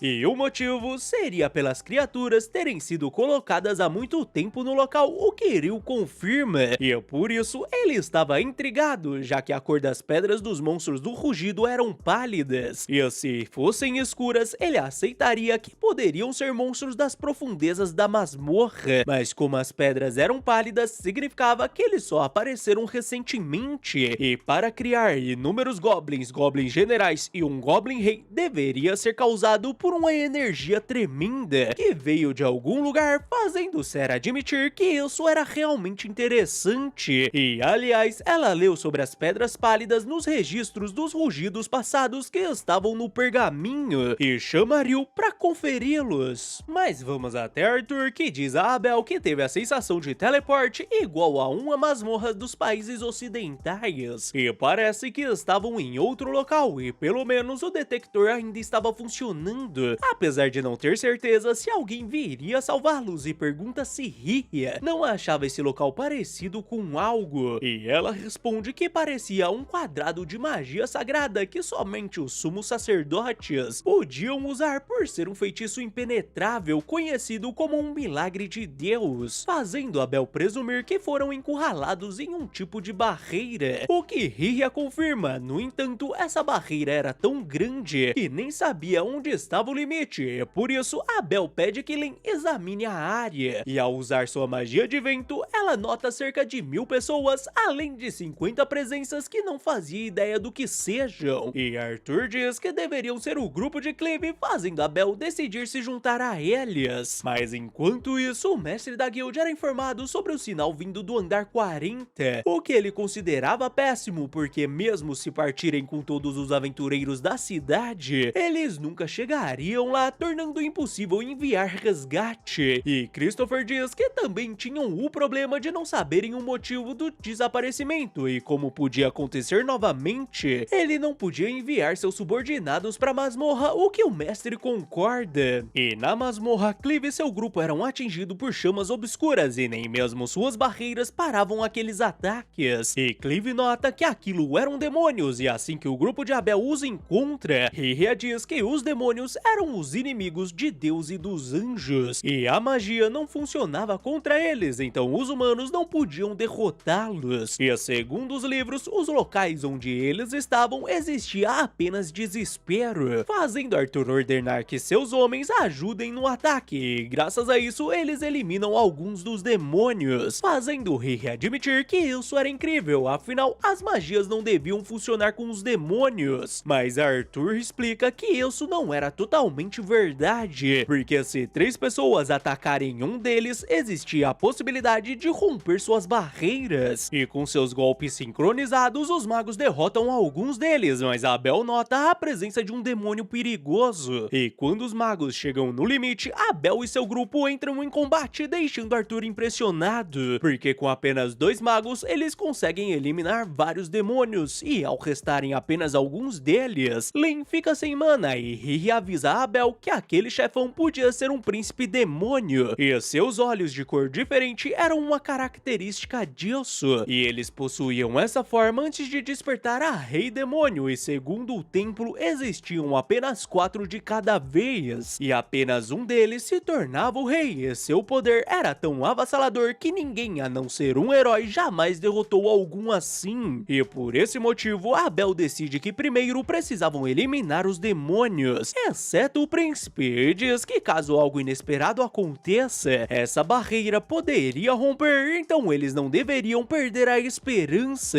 E em seus pensamentos, ele diz que essa situação ainda era melhor do que ser encarado pelo grifo, e com sua espada ele elimina 2 dos demônios, e o príncipe ataca seus companheiros, fazendo eles manterem distância, e quando o príncipe o ataca, Abel fica assustado com sua força e velocidade, e admite que nem conseguia se imaginar o vencendo. O demônio até é atingido por Clive e seu grupo, mas não sofre nenhum arranhão, fazendo Arthur notar que não seria possível vencê-lo com magia. Então os demônios voltam a atacar os magos, deixando todos desesperados, enquanto Abel ativava sua habilidade de espada rotação 0, a habilidade que foi inútil contra o príncipe, que desviou com facilidade e atinge Abel, que aceita o seu fim. Ria grita desesperada por Abel, mas quando estava prestes a ser eliminado, uma gota de água faz a barreira quebrar. Iril surge diante a Abel, que questiona o que ele fazia ali. Iril responde que veio salvá-lo e ainda provoca Abel, falando que ele precisava treinar muito, já que quase perdeu a vida. E todos no local se perguntam quem era o garoto. Iril diz que muitos estavam preocupados com Abel, então era hora de voltar, mas antes ele cuidaria daquilo. Abel até alerta que aquilo era um príncipe demônio, e Iril manda ele parar com suas das brincadeiras, porque um fracote assim não tinha nada a ver com o Rei Demônio, fazendo Abel questionar como ele achava aquilo fraco. E quando os demônios atacam Ryu, ele bloqueia com as lanças de gelo, e com os jatos de água ele elimina os demônios, restando apenas o príncipe. E diante ao monstro, Ryu diz que já se acostumou com esses olhares, e ao sacar sua espada, ele provoca o príncipe, o chamando de príncipe sei lá o que, e o chama pro duelo. Vamos voltar até quando Natalie correu em busca de Ryu pra avisá-lo que Abel e seu grupo desapareceram na masmorra, fazendo Ryu criar um carrinho de gelo pra carregar Natalie. Depois de entender a situação, Ryu corre pra masmorra. Os guardas até tentam impedi-lo, mas Ryu cria paredes de gelo impedindo sua passagem, e como não tinha tempo a perder, Ryu faz um buraco até o andar 40. Diante ao demônio, Ryu assume sua postura de combate. Quando o demônio o ataca, Ryu corta sua cabeça em segundos, surpreendendo todos, mas o demônio recoloca a cabeça, e Ryu nota que ele era resistente, mas imaginava que um Lorde Demônio era ainda mais forte, principalmente por ele ser fraco. Então estava na hora de colocar sua regeneração à prova, e com 256 jatos abrasivos, Ryu faz picadinho do demônio, destruindo sua pedra mágica por completo, deixando Abel impressionado. E depois de receber os agradecimentos, Ryu diz que aceitaria sua gratidão na forma de uma janta no refeitório, fazendo Abel se oferecer para pagar durante uma semana. E emocionada, Ria corre até Abel, e Arthur se apresenta pro garoto como conselheiro do escritório de magos reais e representante da investigação do tribunal, e queria agradecê-lo pela ajuda, mas Ryu responde que ele não precisava se incomodar, e era uma pena que nem todos conseguiram sair vivos, e Abel diz que gostaria de vender as pedras mágicas dos diabos e dividir o valor entre as famílias das vítimas, o que Ryu concorda, e questiona se eles os chamaram de diabos, o que Abel confirma, e explica que supostamente eles não aparecem nas províncias centrais por centenas de anos, fazendo Ryu lembrar de Leonore, que se reconheceu como uma demônio, e se questiona se tinha alguma distinção entre eles, e diz a todos que quando desceu no andar 39 ele sentiu um campo especial que parou em algum momento, e Abel responde que talvez seja por ter derrotado o príncipe dos demônios, e Ryu volta a falar que ao usar a magia investigar, no andar 39 ele percebeu algo estranho próximo às escadas, então deviam dar uma olhada, mas antes eles observam a pedra mágica do diabo, que possuía cor escura, e Arthur diz que encontrou um quando era aventureiro, mas não conseguiu eliminá-lo, então essa era a primeira vez que coletava uma pedra mágica deles, e Ria diz que não existiam registros sobre sua pedra nos templos das províncias centrais, e Arthur volta a falar que era dito que os diabos aparecem de repente e aleatoriamente, o que levou à especulação de que eles podem usar magia espaço-temporal. Mas enquanto isso, Leonore surgia diante a um grupo de aventureiros por ter notado algo estranho, e um garoto manda o Rei Demônio ficar parado porque agora ele encontraria o seu fim, fazendo ela questionar o motivo de terem a chamado de Rei Demônio, e outro garoto explica que o altar foi construído para invocar o Rei Demônio, fazendo Leonore questionar quem eles eram para se esforçar tanto para convocar o Rei dos Demônios, e o garoto se apresenta como Roman, o herói, deixando Leonore empolgada, porque isso significava que ele era forte, mas o herói não teve a mínima chance contra ela, e frustrada, Leonore avisa a maga que se não atacá-la, ela não revidaria, então devia focar em cuidar do herói, e apesar da luta ter sido um tédio, ela pôde coletar essa joia sagrada justificando sua vinda, e aliás, ela não era o Rei dos Demônios e apostava que trabalhando juntos, eles até poderiam derrotar o rei, surpreendendo todos, porque mesmo com aquela força, ela não dizia ser Rei dos Demônios, e Leonore avisa que existia um humano tão forte quanto ela, e ele se chamava Ryu, com quem queria lutar novamente, e ao suposto herói era melhor que fique mais forte, já que o ideal seria que ele se torne o humano mais poderoso, fazendo ele questionar o quão mais forte o outro humano era, e antes de ir, Leonore responde que seria 10.000 vezes mais forte, então ele tinha um longo caminho. Mas voltamos ao grupo de Ryu, que observa aquela orbe rachada e apesar de nunca ter visto algo assim, Arthur sentia que ela estava emitindo mana até momentos atrás, então seria melhor armazená-la nesse saco barreira que bloqueava mana de entrar e sair. E com isso resolvido, todos saem da masmorra e o mestre fica aliviado que Abel conseguiu retornar, mas agora ele precisava resolver algo, então chama a atenção de Ryu ao questionar o motivo dele ter entrado na masmorra ignorando o aviso dos guardas. Mas Arthur pede que ele não seja assim, afinal só estavam vivos graças ao garoto,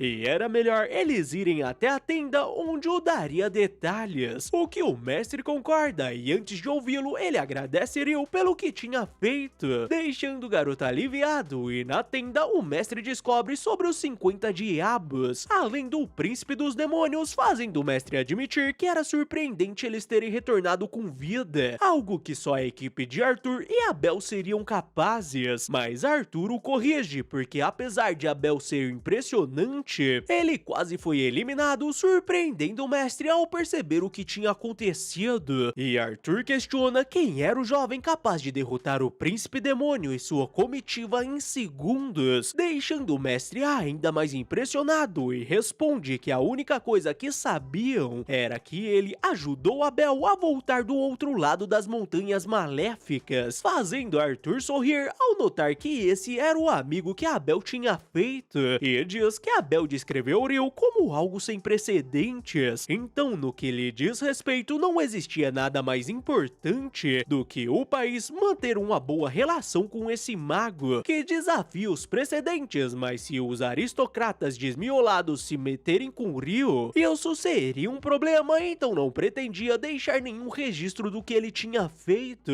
fazendo o mestre concordar em deixar o nome do garoto fora de seu relatório. Afinal, a cidade de Lune também não pretendia torná-lo um inimigo da cidade. E assim que o dia amanhece, Ryu corre com seus amigos e depois do treino ele caminha frustrado pela cidade, por sentir que não se exercitou o suficiente, talvez seja por aquela luta ter acabado rápido, e ao sentir um cheiro delicioso, ele entra em um restaurante onde se depara com Sarah, que diz que não sabia que ele conhecia esse lugar, e Ryu responde que foi atraído pelo cheiro do curry, e Sarah diz que não existia lugar melhor para comer curry e convida Ryu para se juntar a ela, e Sarah até pede outro prato e pergunta onde Ryu morava, e ele responde que morava nos dormitórios da guild, deixando Sarah curiosa, afinal o dormitório era para iniciantes e mesmo assim ele visitava a biblioteca onde apenas os superiores ao rank D podiam entrar. Então Ryu explica que quando se registrou o classificaram como rank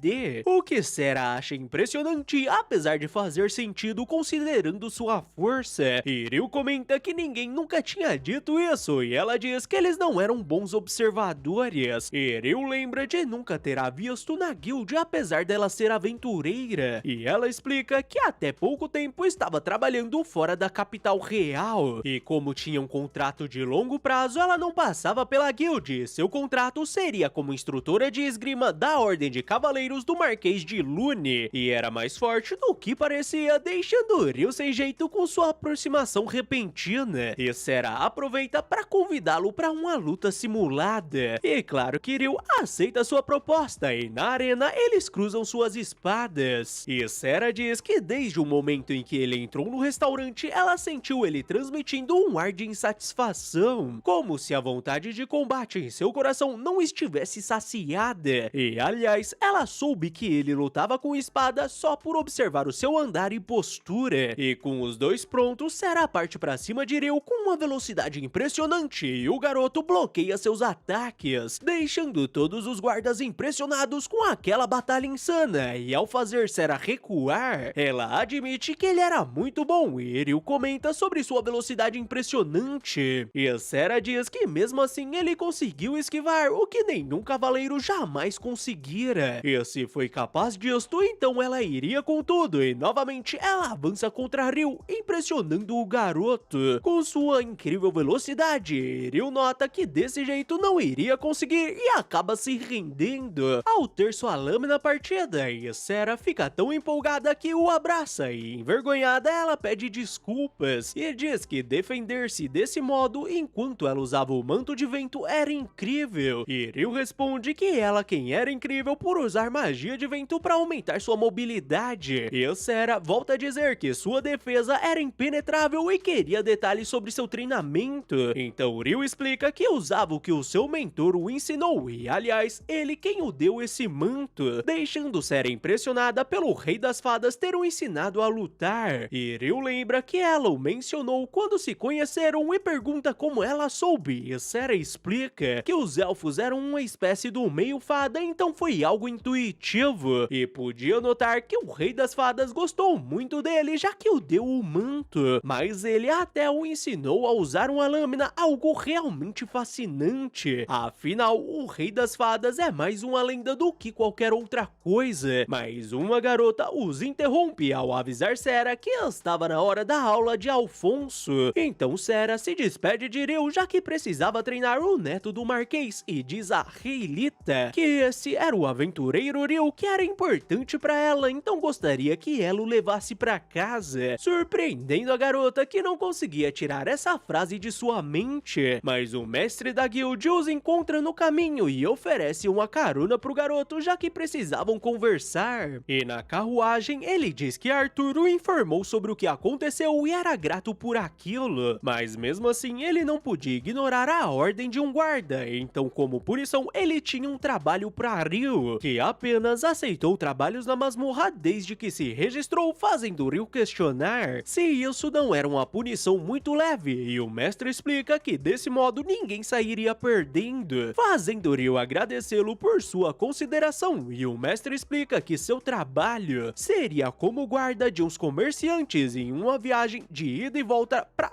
Witchnash. Com o amanhecer, Nils pede a ajuda de Ryu porque sua terra natal, a Bali, fez uma solicitação de caça, mas apenas os de Rank D poderiam aceitar a missão e ele ainda era de Rank E. E os alvos seriam goblins e esqueletos, deixando Ryu empolgado por finalmente ter surgido um inimigo digno de Isekai. Então, em seguida, eles vão até o mestre da guild, que explica que a solicitação se originou em Kailad, mas como não conseguiu concluir, Lune ficou responsável e, segundo Kailad, inicialmente eles dividiram a missão em duas equipes, uma de Rank E e outra D, e com base nos relatórios, o segundo grupo não teve cooperação da aldeia e os moradores se voltaram contra eles, deixando Nils intrigado porque a aldeia nunca foi assim, e o mestre responde que não dava pra especular algo só com o relatório e estava feliz que Nils pegou essa missão, mas deviam ter cuidado porque o grupo de Rank E voltou extremamente ferido ao encontrar cerca de 30 esqueletos, mas com o sacerdote como Ethos, eles ficariam bem, sem contar que também teriam Ryu, que poderia acompanhá-los já que tinha tempo até sua missão em Witnash. Com o passar do tempo, eles chegam em Abali, onde os moradores reconhecem Nils, e ao encontrarem o prefeito Bowlan, Nils apresenta seu grupo e diz que veio pela missão, o que o prefeito acha ótimo, já que ele conhecia os costumes da aldeia, fazendo Nils questionar a história sobre o outro grupo, que relatou que não teve apoio da população, e o prefeito explica que quando avistaram os esqueletos, os goblins chegaram em seguida, então fizeram a solicitação de caça, mas o primeiro grupo levou a luta para um lugar onde não deveria, derramando sangue nas profundezas da floresta. Então, quando o segundo grupo apareceu, haviam aldeões prontos para expulsá-los, mesmo eles sabendo sobre a batalha de vida e morte que enfrentaram, tornando difícil de pedir que tomem cuidado com o local de luta, mas essas pessoas sempre foram orientadas a evitar o lugar, fazendo Nils entender a situação, e como não podia dar detalhes, sem falar com a anciã ou o conselho, ele pede desculpas aos seus amigos, que vão até a antiga casa de Nils, onde seu irmão dizia que ele nunca gostou de agricultura, então sempre quis sair dali, mas como seus pais faleceram antes dele ter a oportunidade, ele ficou para criá-lo, fazendo Ethos admitir que isso era a cara de Nils, e o garoto diz que estava feliz por ele ter encontrado bons companheiros e apostava que ninguém iria se opor a eles, que diferente do outro grupo não ignoraria suas tradições. Mas Nils finalmente retorna com a aprovação para caça, além da permissão para compartilhar a informação com eles, que não deveriam contar a ninguém, afinal existiam duas coisas especiais sobre essa aldeia, e a primeira seria sua fera guardiã que vive na floresta, deixando Ryu empolgado, e Nils dizia que apenas o prefeito e a anciã se encontravam com o guardião, e explicariam a situação quando amanhecer, mas quanto a Ryu, ele estava pensando que com certeza o guardião estaria possuído por um deus maligno e os atacaria, fazendo Nils questionar se ele estava pensando em algo estranho, mas Ryu foge do assunto ao perguntar sobre a segunda coisa, e Nils responde que seria um santuário que a anciã também daria detalhes. E assim que amanhece, o prefeito os leva onde os goblins apareceram pela primeira vez, e vendo a quantidade de pegadas, Nils suspeita que possa ter um assentamento em algum lugar, e Ryu nota a presença de 10 se aproximando. Então Ryu usa sua contenção de gelo congelando alguns goblins, enquanto seus amigos os eliminavam, e um desses goblins consegue fugir, mas o grupo de Ryu o segue até uma caverna onde tinham mais goblins que fazem o nosso grupo entrar em ação, e em um trabalho conjunto eles eliminam os goblins, mas nosso grupo não contava com o aparecimento de um goblin general, que deixa todos apavorados, menos Ryu, que usa sua magia para aprisionar o goblin com correntes de gelo. E Ryu pergunta se Nils não iria acabar com ele, fazendo Nils eliminar o general como se não fosse nada, fazendo o prefeito admitir que eles eram incríveis. E ao voltar pro vilarejo, o prefeito os apresenta na sua anciã, que fica bolada por ele ter a chamado de anciã, e Nasu pede desculpas aos visitantes porque Bolan e Nils não sabiam se portar com gente, e apesar deles estarem cansados, ela os chama para partirem, e algo em seu cajado chama a atenção de Etos, e Ryu fica empolgado porque finalmente teriam o evento da fera guardiã corrompida, e no caminho Etos pergunta se o amuleto no cajado de Nasu era o brasão da deusa Mãe Terra, o que ela confirma e reconhece que ele era um sacerdote da luz bem instruído, deixando Ryu confuso. Então Etos explica que originalmente a deusa da luz e Mãe Terra pertenciam ao panteão dos sete, mas com o tempo as coisas mudaram, e Nasu complementa que agora as pessoas presumem que todos os templos e sacerdotes são da deusa da luz e as outras 6 divindades caíram na obscuridade, mas os anciões desse vilarejo adoraram a Mãe Terra há gerações, fazendo Ryu questionar se isso significava que ela não conseguia usar a magia de cura da luz, e Nasu responde que podia utilizá-la, porém diferente da que utilizam no Templo de Luz, que normalmente usavam encantamentos, já que os que servem a Mãe Terra não utilizam, surpreendendo Etos, enquanto ela se questionava sobre quando as pessoas começaram a pensar que toda magia precisava de encantamento. Mas finalmente eles chegam no Guardião, onde Nasu diz que trouxe 4 aventureiros que aceitaram o pedido de caça, deixando todos surpresos ao verem um Fenrir. E Ryu fica frustrado por ele não estar corrompido porque não teria o evento de luta, e o Fenrir identifica todos como um sacerdote de luz, 2 espadachins, e ao ver Ryu, ele se apresenta ao garoto como Nikusen e pergunta ao mago de água como devia chamá-lo, surpreendendo a anciã e o prefeito pela fera ter dado seu nome verdadeiro, o que nunca acontecera, e Nikusen diz que era difícil para os humanos o pronunciarem e por isso nunca o disse, mas seria rude com o mago se não o compartilhasse com ele, afinal era de uma espécie parente do povo fada, e para ele só de estar em sua presença era agradável, fazendo Ryu lembrar que Sera tinha dito que o rei das fadas gostava dele, e se pergunta se possuía alguma característica que fazia as fadas gostarem tanto dele, e o agradece pelo elogio, mas o Fenrir quem o agradece porque estar perto dele era como se estendesse sua expectativa de vida em 1000 anos, e diz a Nasu que ela trouxe um convidado maravilhoso, e com relação à caça, existiam cerca de 30 esqueletos em frente ao santuário, além de um poderoso ao fundo, e ele mesmo o manteve dentro do santuário que não poderia restringir atingi-lo sozinho. Então, depois que eliminarem os 30, ele o soltaria. E com isso, eles iniciam o combate com Etos purificando as criaturas. E ao abrirem o santuário, eles se assustam ao verem um arquiesqueleto. Então Ryu cobre as espadas de Amon e Nils com gelo, transformando em martelos, e dá o sinal para o Fenrir liberar a criatura. E com o esqueleto liberto, Ryu cria um caminho de gelo que faz a criatura escorregar, e em seguida, Nils e Amon o atacam com os martelos de gelo, e apesar das várias tentativas do esqueleto, ele continuava escorregando até que Nils finalmente dá o golpe final na criatura. E com os monstros derrotados, eles entram no santuário, onde a anciã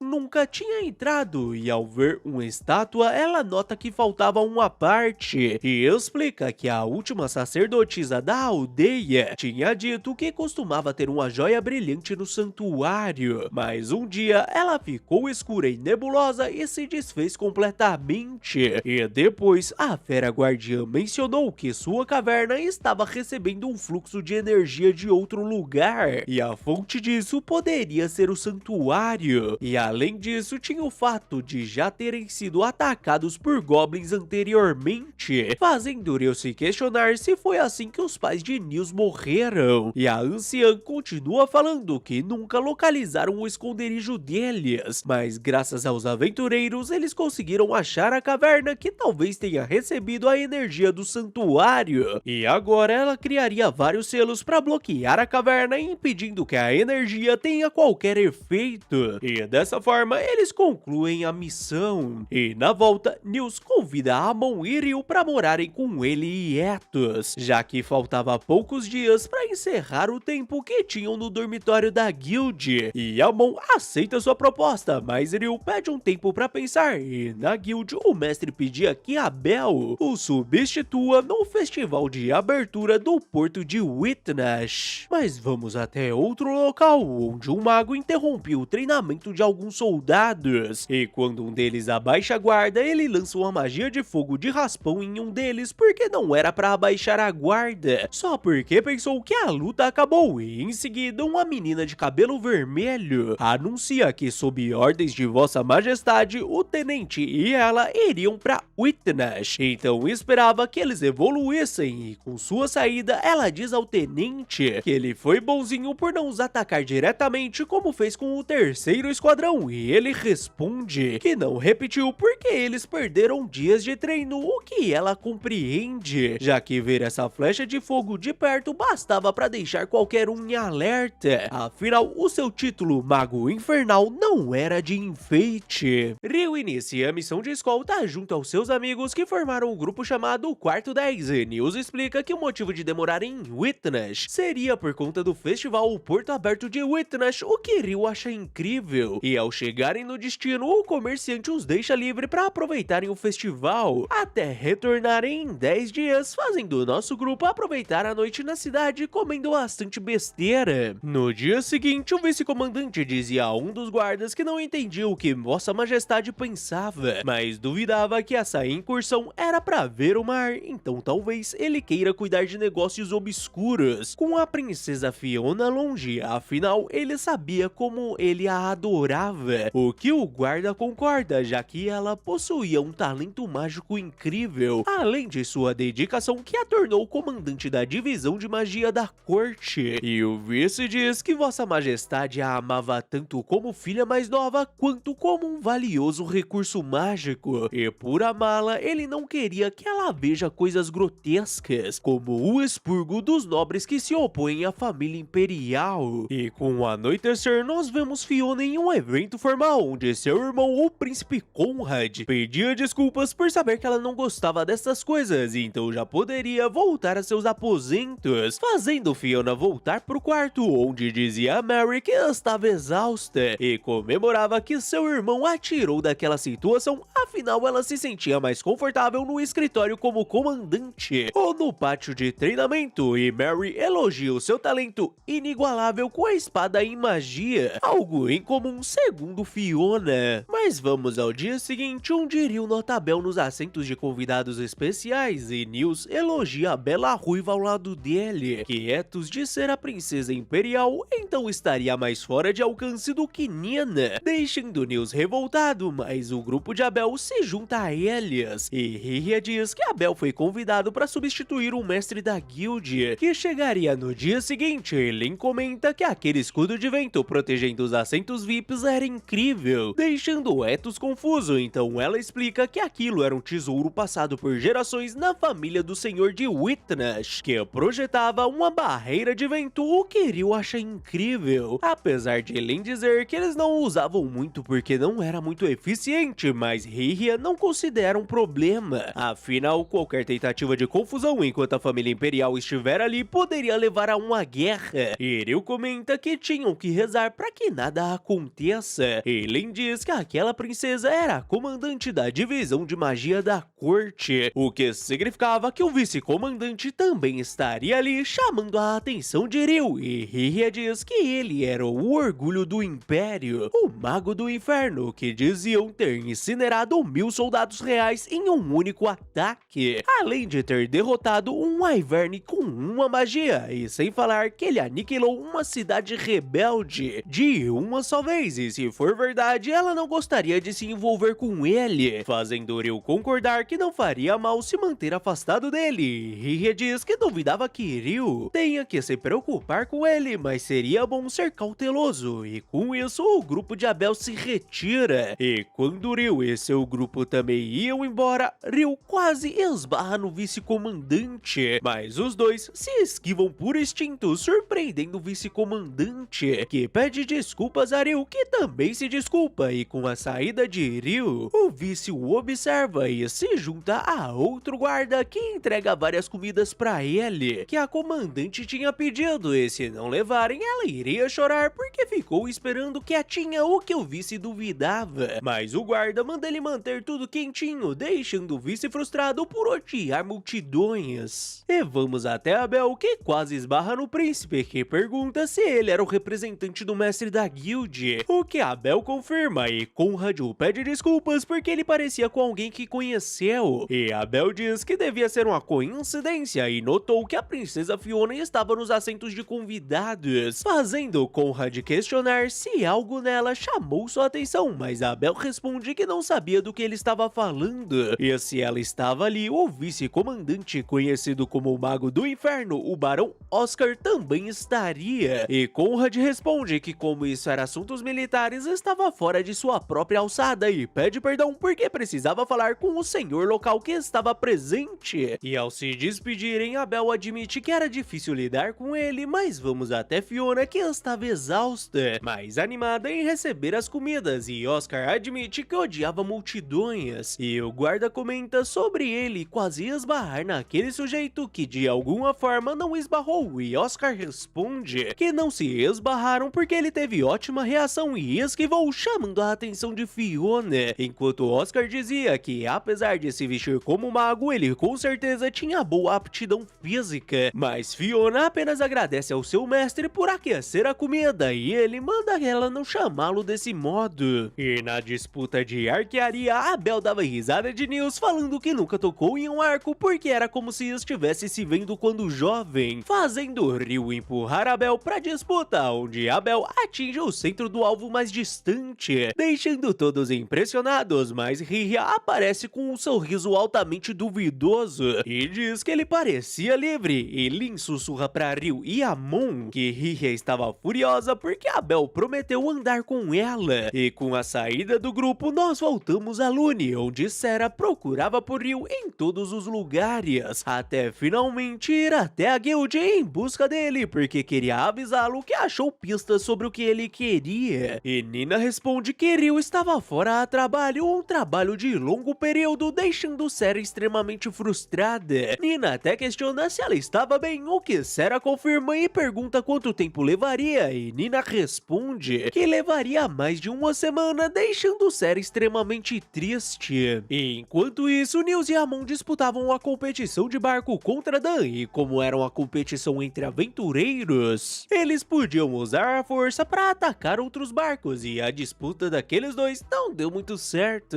já que quebraram os remos e ainda caíram das embarcações, ficando em último lugar. E logo em seguida, todos admiram uma embarcação impressionante que não possuía velas ou remos, e o mestre da guilda explica que ele se movia em uma combinação de pedra mágica e alquimia com magia de vento impulsionando acima da água e a magia de água empurrando por baixo, e esperava que realmente seja impressionante, já que custou 370 bilhões de dinheiros, e com o passar dos dias, Ethos decide comprar uma arma de média distância, já que queria contribuir em combate enquanto Amon e Nils cuidavam da linha de frente. Então uma besta seria perfeito, e por isso o vendedor recomenda que ele compre uma besta de repetição, o que todos acham incrível. E com o passar do dia, alguns comentários surgiam nos becos da cidade sobre como executariam o plano, e apenas o mestre da guilda de Lune foi embora e seu substituto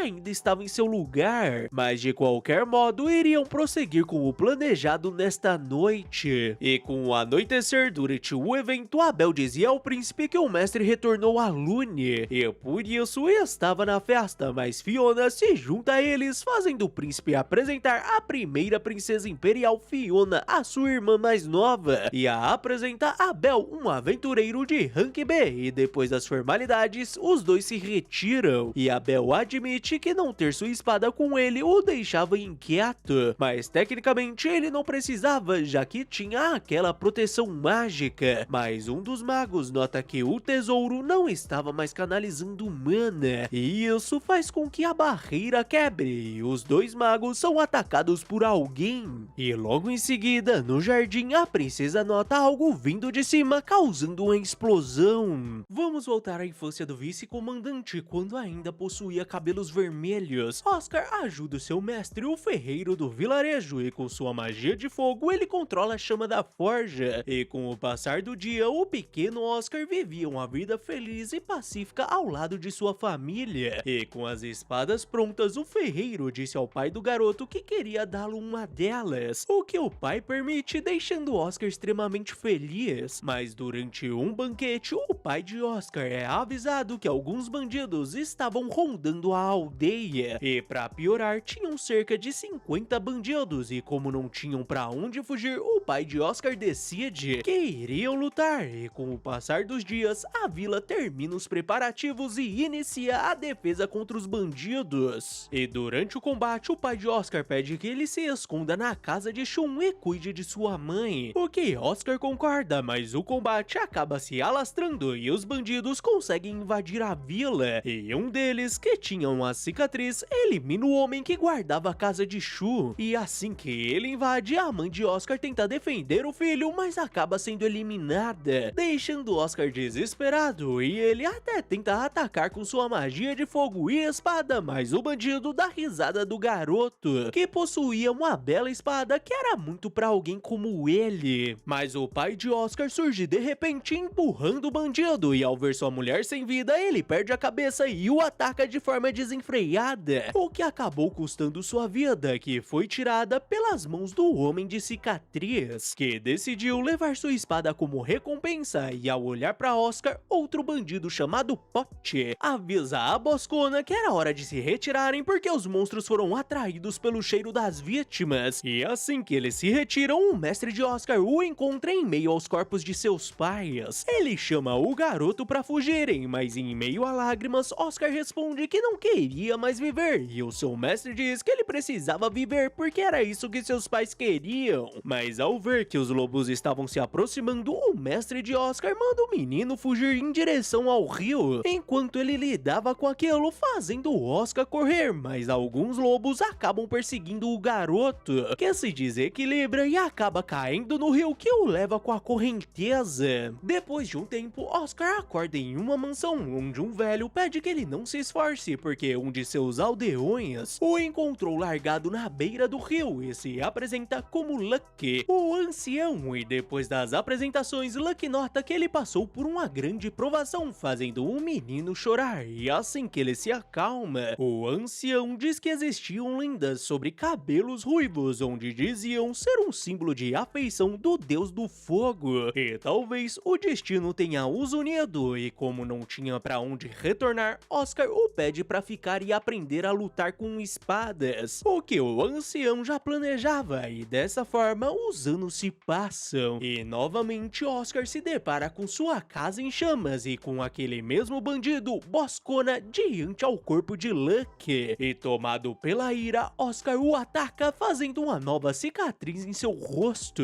mas isso foi o máximo que conseguiu, já que o bandido ficou furioso e o perfurou com a espada que roubara de seu pai, e novamente ele diz que aquela espada do menino era muito pra ele, fazendo Oscar lembrar daquele homem, e novamente Pot o chama pra partirem, e com o amanhecer, Oscar caminha pela floresta com suas feridas abertas, repetindo o nome dos bandidos, mas o seu cabelo, que era de tom vermelho carmesim, agora era de cor branca. Mas voltamos à atualidade, onde o senhor local pede desculpas por ter chamado Abel em sua sala, e Abel responde que isso não era um problema e elogia sua sala, e o senhor o agradece, e mostra um equipamento que isolava o som interno e externo, e eu trouxe ali porque queria conversar sobre o que discutiu com o mestre da guild a respeito de escolher um instrutor para participar do curso introdutório de aventureiros em Lune, para implementá-lo em Witnash, aumentando assim a taxa de sobrevivência, o que Abel achava ótimo, e enquanto isso os soldados do Império questionavam se Oscar não iria comer, e ele responde que comeria depois que a princesa retornasse, e uma soldado diz que o local era protegido por uma barreira mágica de vento, então não imaginava que haja algum perigo, e o outro diz que Oscar era super protetor quando se tratava da princesa. E na festa todos estavam sendo atacados por uma chuva de fogo que deixa Fiona preocupada com o irmão, e ao encontrá-lo ela começa a curá-lo, mas o príncipe diz que já era o suficiente e aconselha que ela conserve sua mana devido à situação, e vendo que todos estavam indo pra dentro da casa principal, Fiona sugere que o irmão a acompanhe até o gazebo, o que o príncipe concorda, e enquanto isso todos de dentro da mansão eram eliminados pelos bandidos. Mas voltamos ao príncipe, que nota que ninguém além dos atacantes tinha saído da mansão, e como era possível que eles estejam bloqueando a entrada, o príncipe pede que Fiona entre em contato com os seus cavaleiros da cidade, e Fiona o avisa que isso iria expor a posição deles, o que Conrad não se importava porque não tinham outra opção, fazendo com que Fiona criasse 5 esferas vermelhas no céu, e os cavaleiros correm até a casa, e aquela magia acaba chamando a atenção de Ryu, e quanto a Fiona, ela diz que o mestre chegaria em breve, e Conrad responde que com Oscar tudo ficaria bem, mas os bandidos os encontram, e Conrad nota que eles eram os alvos do ataque, e diz a Fiona que não precisavam deixá-los vivos, então os dois iniciam o combate, enquanto Oscar e os soldados continuavam avançando, e no jardim Conrad atacava com sua magia de terra e Fiona com sua magia de fogo, mas Conrad escuta alguém entoando um encantamento e manda Fiona colocar uma barreira total na frente dos dois, o quadrado do santuário, o que ela obedece, bloqueando os múltiplos disparos da magia de vento do inimigo, consumindo muita mana de Fiona, mas Conrad escuta um novo encantamento,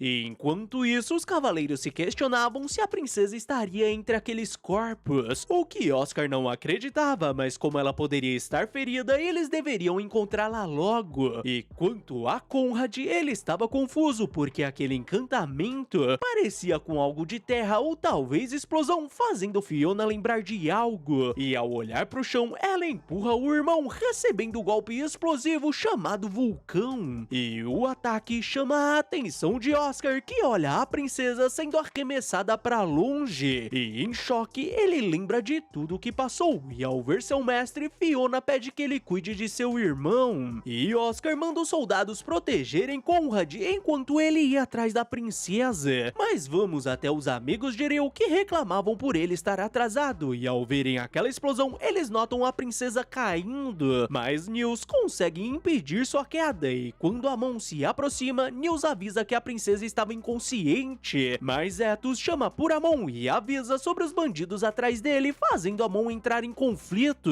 com um deles, e assim que ele elimina o primeiro, Etus elimina o segundo com sua besta de repetição. E com os três reunidos, Nils diz que aqueles homens deviam estar atrás da princesa, então por enquanto deviam levá-la a um lugar seguro, mas Oscar surge de repente e ao vê-los com a princesa, ele fica furioso e ordena que se afastem delas, mas Seto se põe à frente. Depois de um tempo, Abel se depara com a mansão em estado crítico e o príncipe reconhece sua voz, mas vamos até Rio, que se perguntava que luzes eram aquelas no céu, e quando alguns homens encapuzados esbarram nele, ele decide segui-los. Uma inscrição no nosso canal, senão você vai ganhar spoiler de todos os animes que você vai assistir na vida. E não esquece de curtir e comentar bastante, que isso me ajuda demais a começar a nova temporada com tudo. E dito isso, bora pro episódio final. Oscar diz aos garotos que aquela menina não era o tipo de pessoa que sua espécie deveria tocar, e quando ele os ataca, Etos invoca o santuário defendendo seu golpe. Mas isso causa um efeito rebote no garoto e novamente Oscar os ataca. E Etos volta a defender, mas dessa vez o santuário se quebra, fazendo Etos perder a consciência e seus amigos serem atingidos pelas flechas de fogo. E quando Oscar volta a atacá-los, Ryu bloqueia sua magia, e ao ver o estado de seus amigos, Ryu fica furioso e Oscar manda ele se calar e tenta atacá-los, mas Ryu bloqueia sua magia, fazendo Oscar decidir eliminá-lo primeiro, e dessa forma os dois começam a batalha, com Oscar invocando diversas magias de fogo enquanto Ryu bloqueava com paredes de gelo, e ao questionar se ele já tinha acabado, Ryu invoca centenas de lanças de gelo que Oscar consegue bloquear com um tornado de fogo, o que não assusta Ryu, que com sua espada tenta atingi-lo com um corte de água que vira um caminho de gelo, fazendo os dois colidirem com suas espadas. E quando eles estavam preparando um novo golpe, Abel surge pedindo que guardem suas armas, mas com um olhar furioso, Ryu responde que ninguém tinha o chamado e se for atrapalhar, iria congelá-lo. Mas Abel pede que Ryu tenha calma e se apresenta a Oscar, o vice-capitão da divisão de magia, como representante do mestre da guilda de Lune, e sobre aqueles quatro contra quem estava lutando, eles eram aventureiros e não faziam parte do ataque à mansão, e entendia que ele agiu por estar preocupado com a princesa, mas Ryu questiona se ele já tinha terminado porque iria matar aquele homem, afinal eles não iriam fazer as pazes depois do que ele tinha feito, ou talvez ele possa congelar aquela mulher antes de entregá-la, deixando Oscar tão furioso que ele invoca centenas de bolas de fogo, que foram inúteis contra Ryu, que as apagou com colunas de água, fazendo Ryu admitir que ele era impressionante para um humano, mas parece que esse era seu limite, e ao perguntar a Abel se poderia eliminá-lo, ele o chama de idiota, porque isso causaria um incidente internacional e levaria a uma guerra, e o mesmo servia para Oscar. Afinal, na mansão, o príncipe Conrad o enviou por se preocupar com a princesa, e o disse que sua prioridade era garantir o bem-estar deles e investigar a origem do ataque. E sobre Ryu, ele entendia o motivo de estar tão bravo, mas precisava que ele guardasse a sua espada, fazendo Ryu questionar se ele recuaria com essa lógica se alguém fizesse o mesmo com Ria, o que Abel confirma, já que ela não gostaria de uma guerra entre o reino e o império, mas Ryu responde que falar era fácil e o ataca com um golpe de gelo, mas Abel se põe à frente de Oscar, deixando o Ryu surpreso por ele não ter desviado, e quando Oscar guarda a espada, Ryu pergunta por que Abel não esquivou, e ele responde que não queria uma guerra em que Ryu fosse o causador, fazendo Ryu ceder e admitir que apenas iria guardar sua espada por respeito a Abel, e o pede que leve a princesa até Oscar, o que ele concorda, fazendo Oscar olhar para Ryu, que se lembra de quando encontrou Abel na praia. E assim que amanhece, Abel encontra com o grupo de Ryu, que questiona se sofreriam alguma punição pelo acontecido, o que Abel nega, afinal o príncipe e a princesa entendiam a situação e também teve um pedido de desculpas de Oscar, marcando a noite passada como um mal entendido mútuo, fazendo Ryu admitir que era bom ouvir o pedido de desculpas, e Abel questiona se isso era sério depois de quase ter causado uma guerra, mas de qualquer forma, como tiveram tantas vítimas, eles teriam várias questões diplomáticas, fazendo Ryu questionar se não tentariam responsabilizá-lo por não ter feito nada estando no local, e Abel responde que não era culpado, já que estava fazendo pedindo algo pro mestre da guilde. E quando voltou, já estava um caos. E aliás, a princesa queria agradecer aos três por salvá-la de se esborrachar no chão. E claro que isso iria gerar uma recompensa apenas pros três e não pra Ryu, que entendia, afinal chegou quando os bandidos tinham sido derrotados, restando apenas o Mago das Chamas esquisitão. E dessa forma o festival chegou ao fim. E com o passar dos dias, vemos Sarah apreensiva, se perguntando quando Ryu voltaria e por que o seu humor não melhorava. Afinal, há um mês ela mal sabia de sua existência. E ao entrar na taberna, ela fica emocionada ao se deparar com Ryu, que a chama para se juntar a ele. E extremamente feliz, Sarah também pede um prato. E depois de um tempo, ela o leva para a Biblioteca Proibida, onde apenas os Rank B podiam entrar. Mas ela conseguiu uma autorização especial para mostrá-lo esse arquivo sobre alquimia, deixando Ryu impressionado. E depois de pedir desculpas por ter demorado, ele pega um papel para suas anotações. E a Sarah diz que não dava para copiar com o transcrever, porque o arquivo estava em pele de cordeiro, deixando Ryu confuso ao perguntar se existia um feitiço de transcrição que fazia cópias em papel, o que Sarah confirma e admite que ele era realmente interessante, porque apesar de saber muito e ser muito forte, ele não conhecia coisas básicas, deixando Ryu envergonhado. E depois de copiar, ele decide perguntar se Sarah não achava os custos de entrada na biblioteca caros, já que passava um bom tempo nela, deixando a menina envergonhada. E ela responde que por trabalhar na mansão do senhor, eles não cobravam a taxa dela, o que Ryu acha incrível. E Sarah continua falando que pagava no início, mas depois que Margrave soube que 90% da entrada era paga por ela, ele achou que isso era excessivo e a isentou, mas também foi assim que conseguiu permissão para ele entrar, já que não podiam ter acompanhantes. E aliás, ela queria levá-lo a um amigo transcritor para que possa ver o feitiço, o que Ryu adoraria, apesar de achar que seu conhecimento mágico era específico. E Sarah diz que também não era conhecedora de magia humana, mas já faz um bom tempo que saiu da floresta, fazendo Ryu se perguntar qual a idade real dela, que questiona se ele estava pensando em algo inapropriado e responde que tinha 200 anos, surpreendendo Ryu. E Sarah pergunta se isso era uma surpresa tão grande, e Ryu responde que a surpresa ela era ser tão bonita com 200 anos, deixando a menina sem jeito. E em seguida eles encontram com Abel no transcritor, e Abel questiona o que os dois faziam juntos, e Ryu responde que Sarah era tipo uma professora e ela diz que Ryu era tipo um aluno, fazendo os dois darem risadas, deixando Abel confuso. E em seguida Ryu avisa Abel que queria conversar com ele na pousada, o que Abel concorda. E com sua saída, Sarah chama a atenção de Ryu, porque ele sempre era formal com ela, que pensava ser por conta da diferença de rank, mas com Abel ele falava naturalmente, o que não era justo, então ele devia tratá-la do mesmo modo, o que Ryu concorda, deixando Sarah toda boba. E depois de um tempo, Ryu encontra Abel e diz que veio cobrar a promessa dele de pagar sua janta por uma semana, o que Abel tinha esquecido, mas Ryu já esperava por isso, e na verdade ele gostaria de sua ajuda, já que seus antigos colegas de quarto iriam deixar o dormitório e ele gostaria de tentar viver por conta própria, praticando magia e alquimia, então precisava de um quintal grande, por isso queria sua ajuda para procurar por uma casa, o que Abel concorda, deixando Ryu empolgado, porque isso tende a acabar na casa de um nobre antigo, ou em uma casa mal assombrada, o que deixa Abel confuso. E ao encontrarem o corretor, ele diz que não podiam vender casas de nobres a alguém com status inferior, mas tinham uma casa como ele queria fora da cidade. E ao irem até ela, Ryu fica maravilhado com aquela casa, que pertencia a antigos fazendeiros, e decide comprá-la de imediato. Mas enquanto isso, o anjo que o levou a este mundo dizia dizia que Mihara Ryu finalmente enfrentou o Mago do Inferno, Oscar Lusca, algo além de um primeiro contato, e ele estava vendo o conflito deles no futuro, sem mencionar outros assuntos, e devia dizer que seu caminho parecia complicado. Afinal, a maioria das pessoas não acaba em tais situações apenas porque reencarna, e devia dizer que a vida pacífica e segura a qual ele ansiava estava distante, então esperava que Ryu sobreviva a essa experiência. Finalizando nossa primeira temporada, muito obrigado a quem ficou até aqui, não esquece daquela mega moral com a sua curtida, inscrição e compartilhamento. Valeu e até a próxima! A gente ainda não tem confirmação de segunda temporada, mas é isso, valeu gente!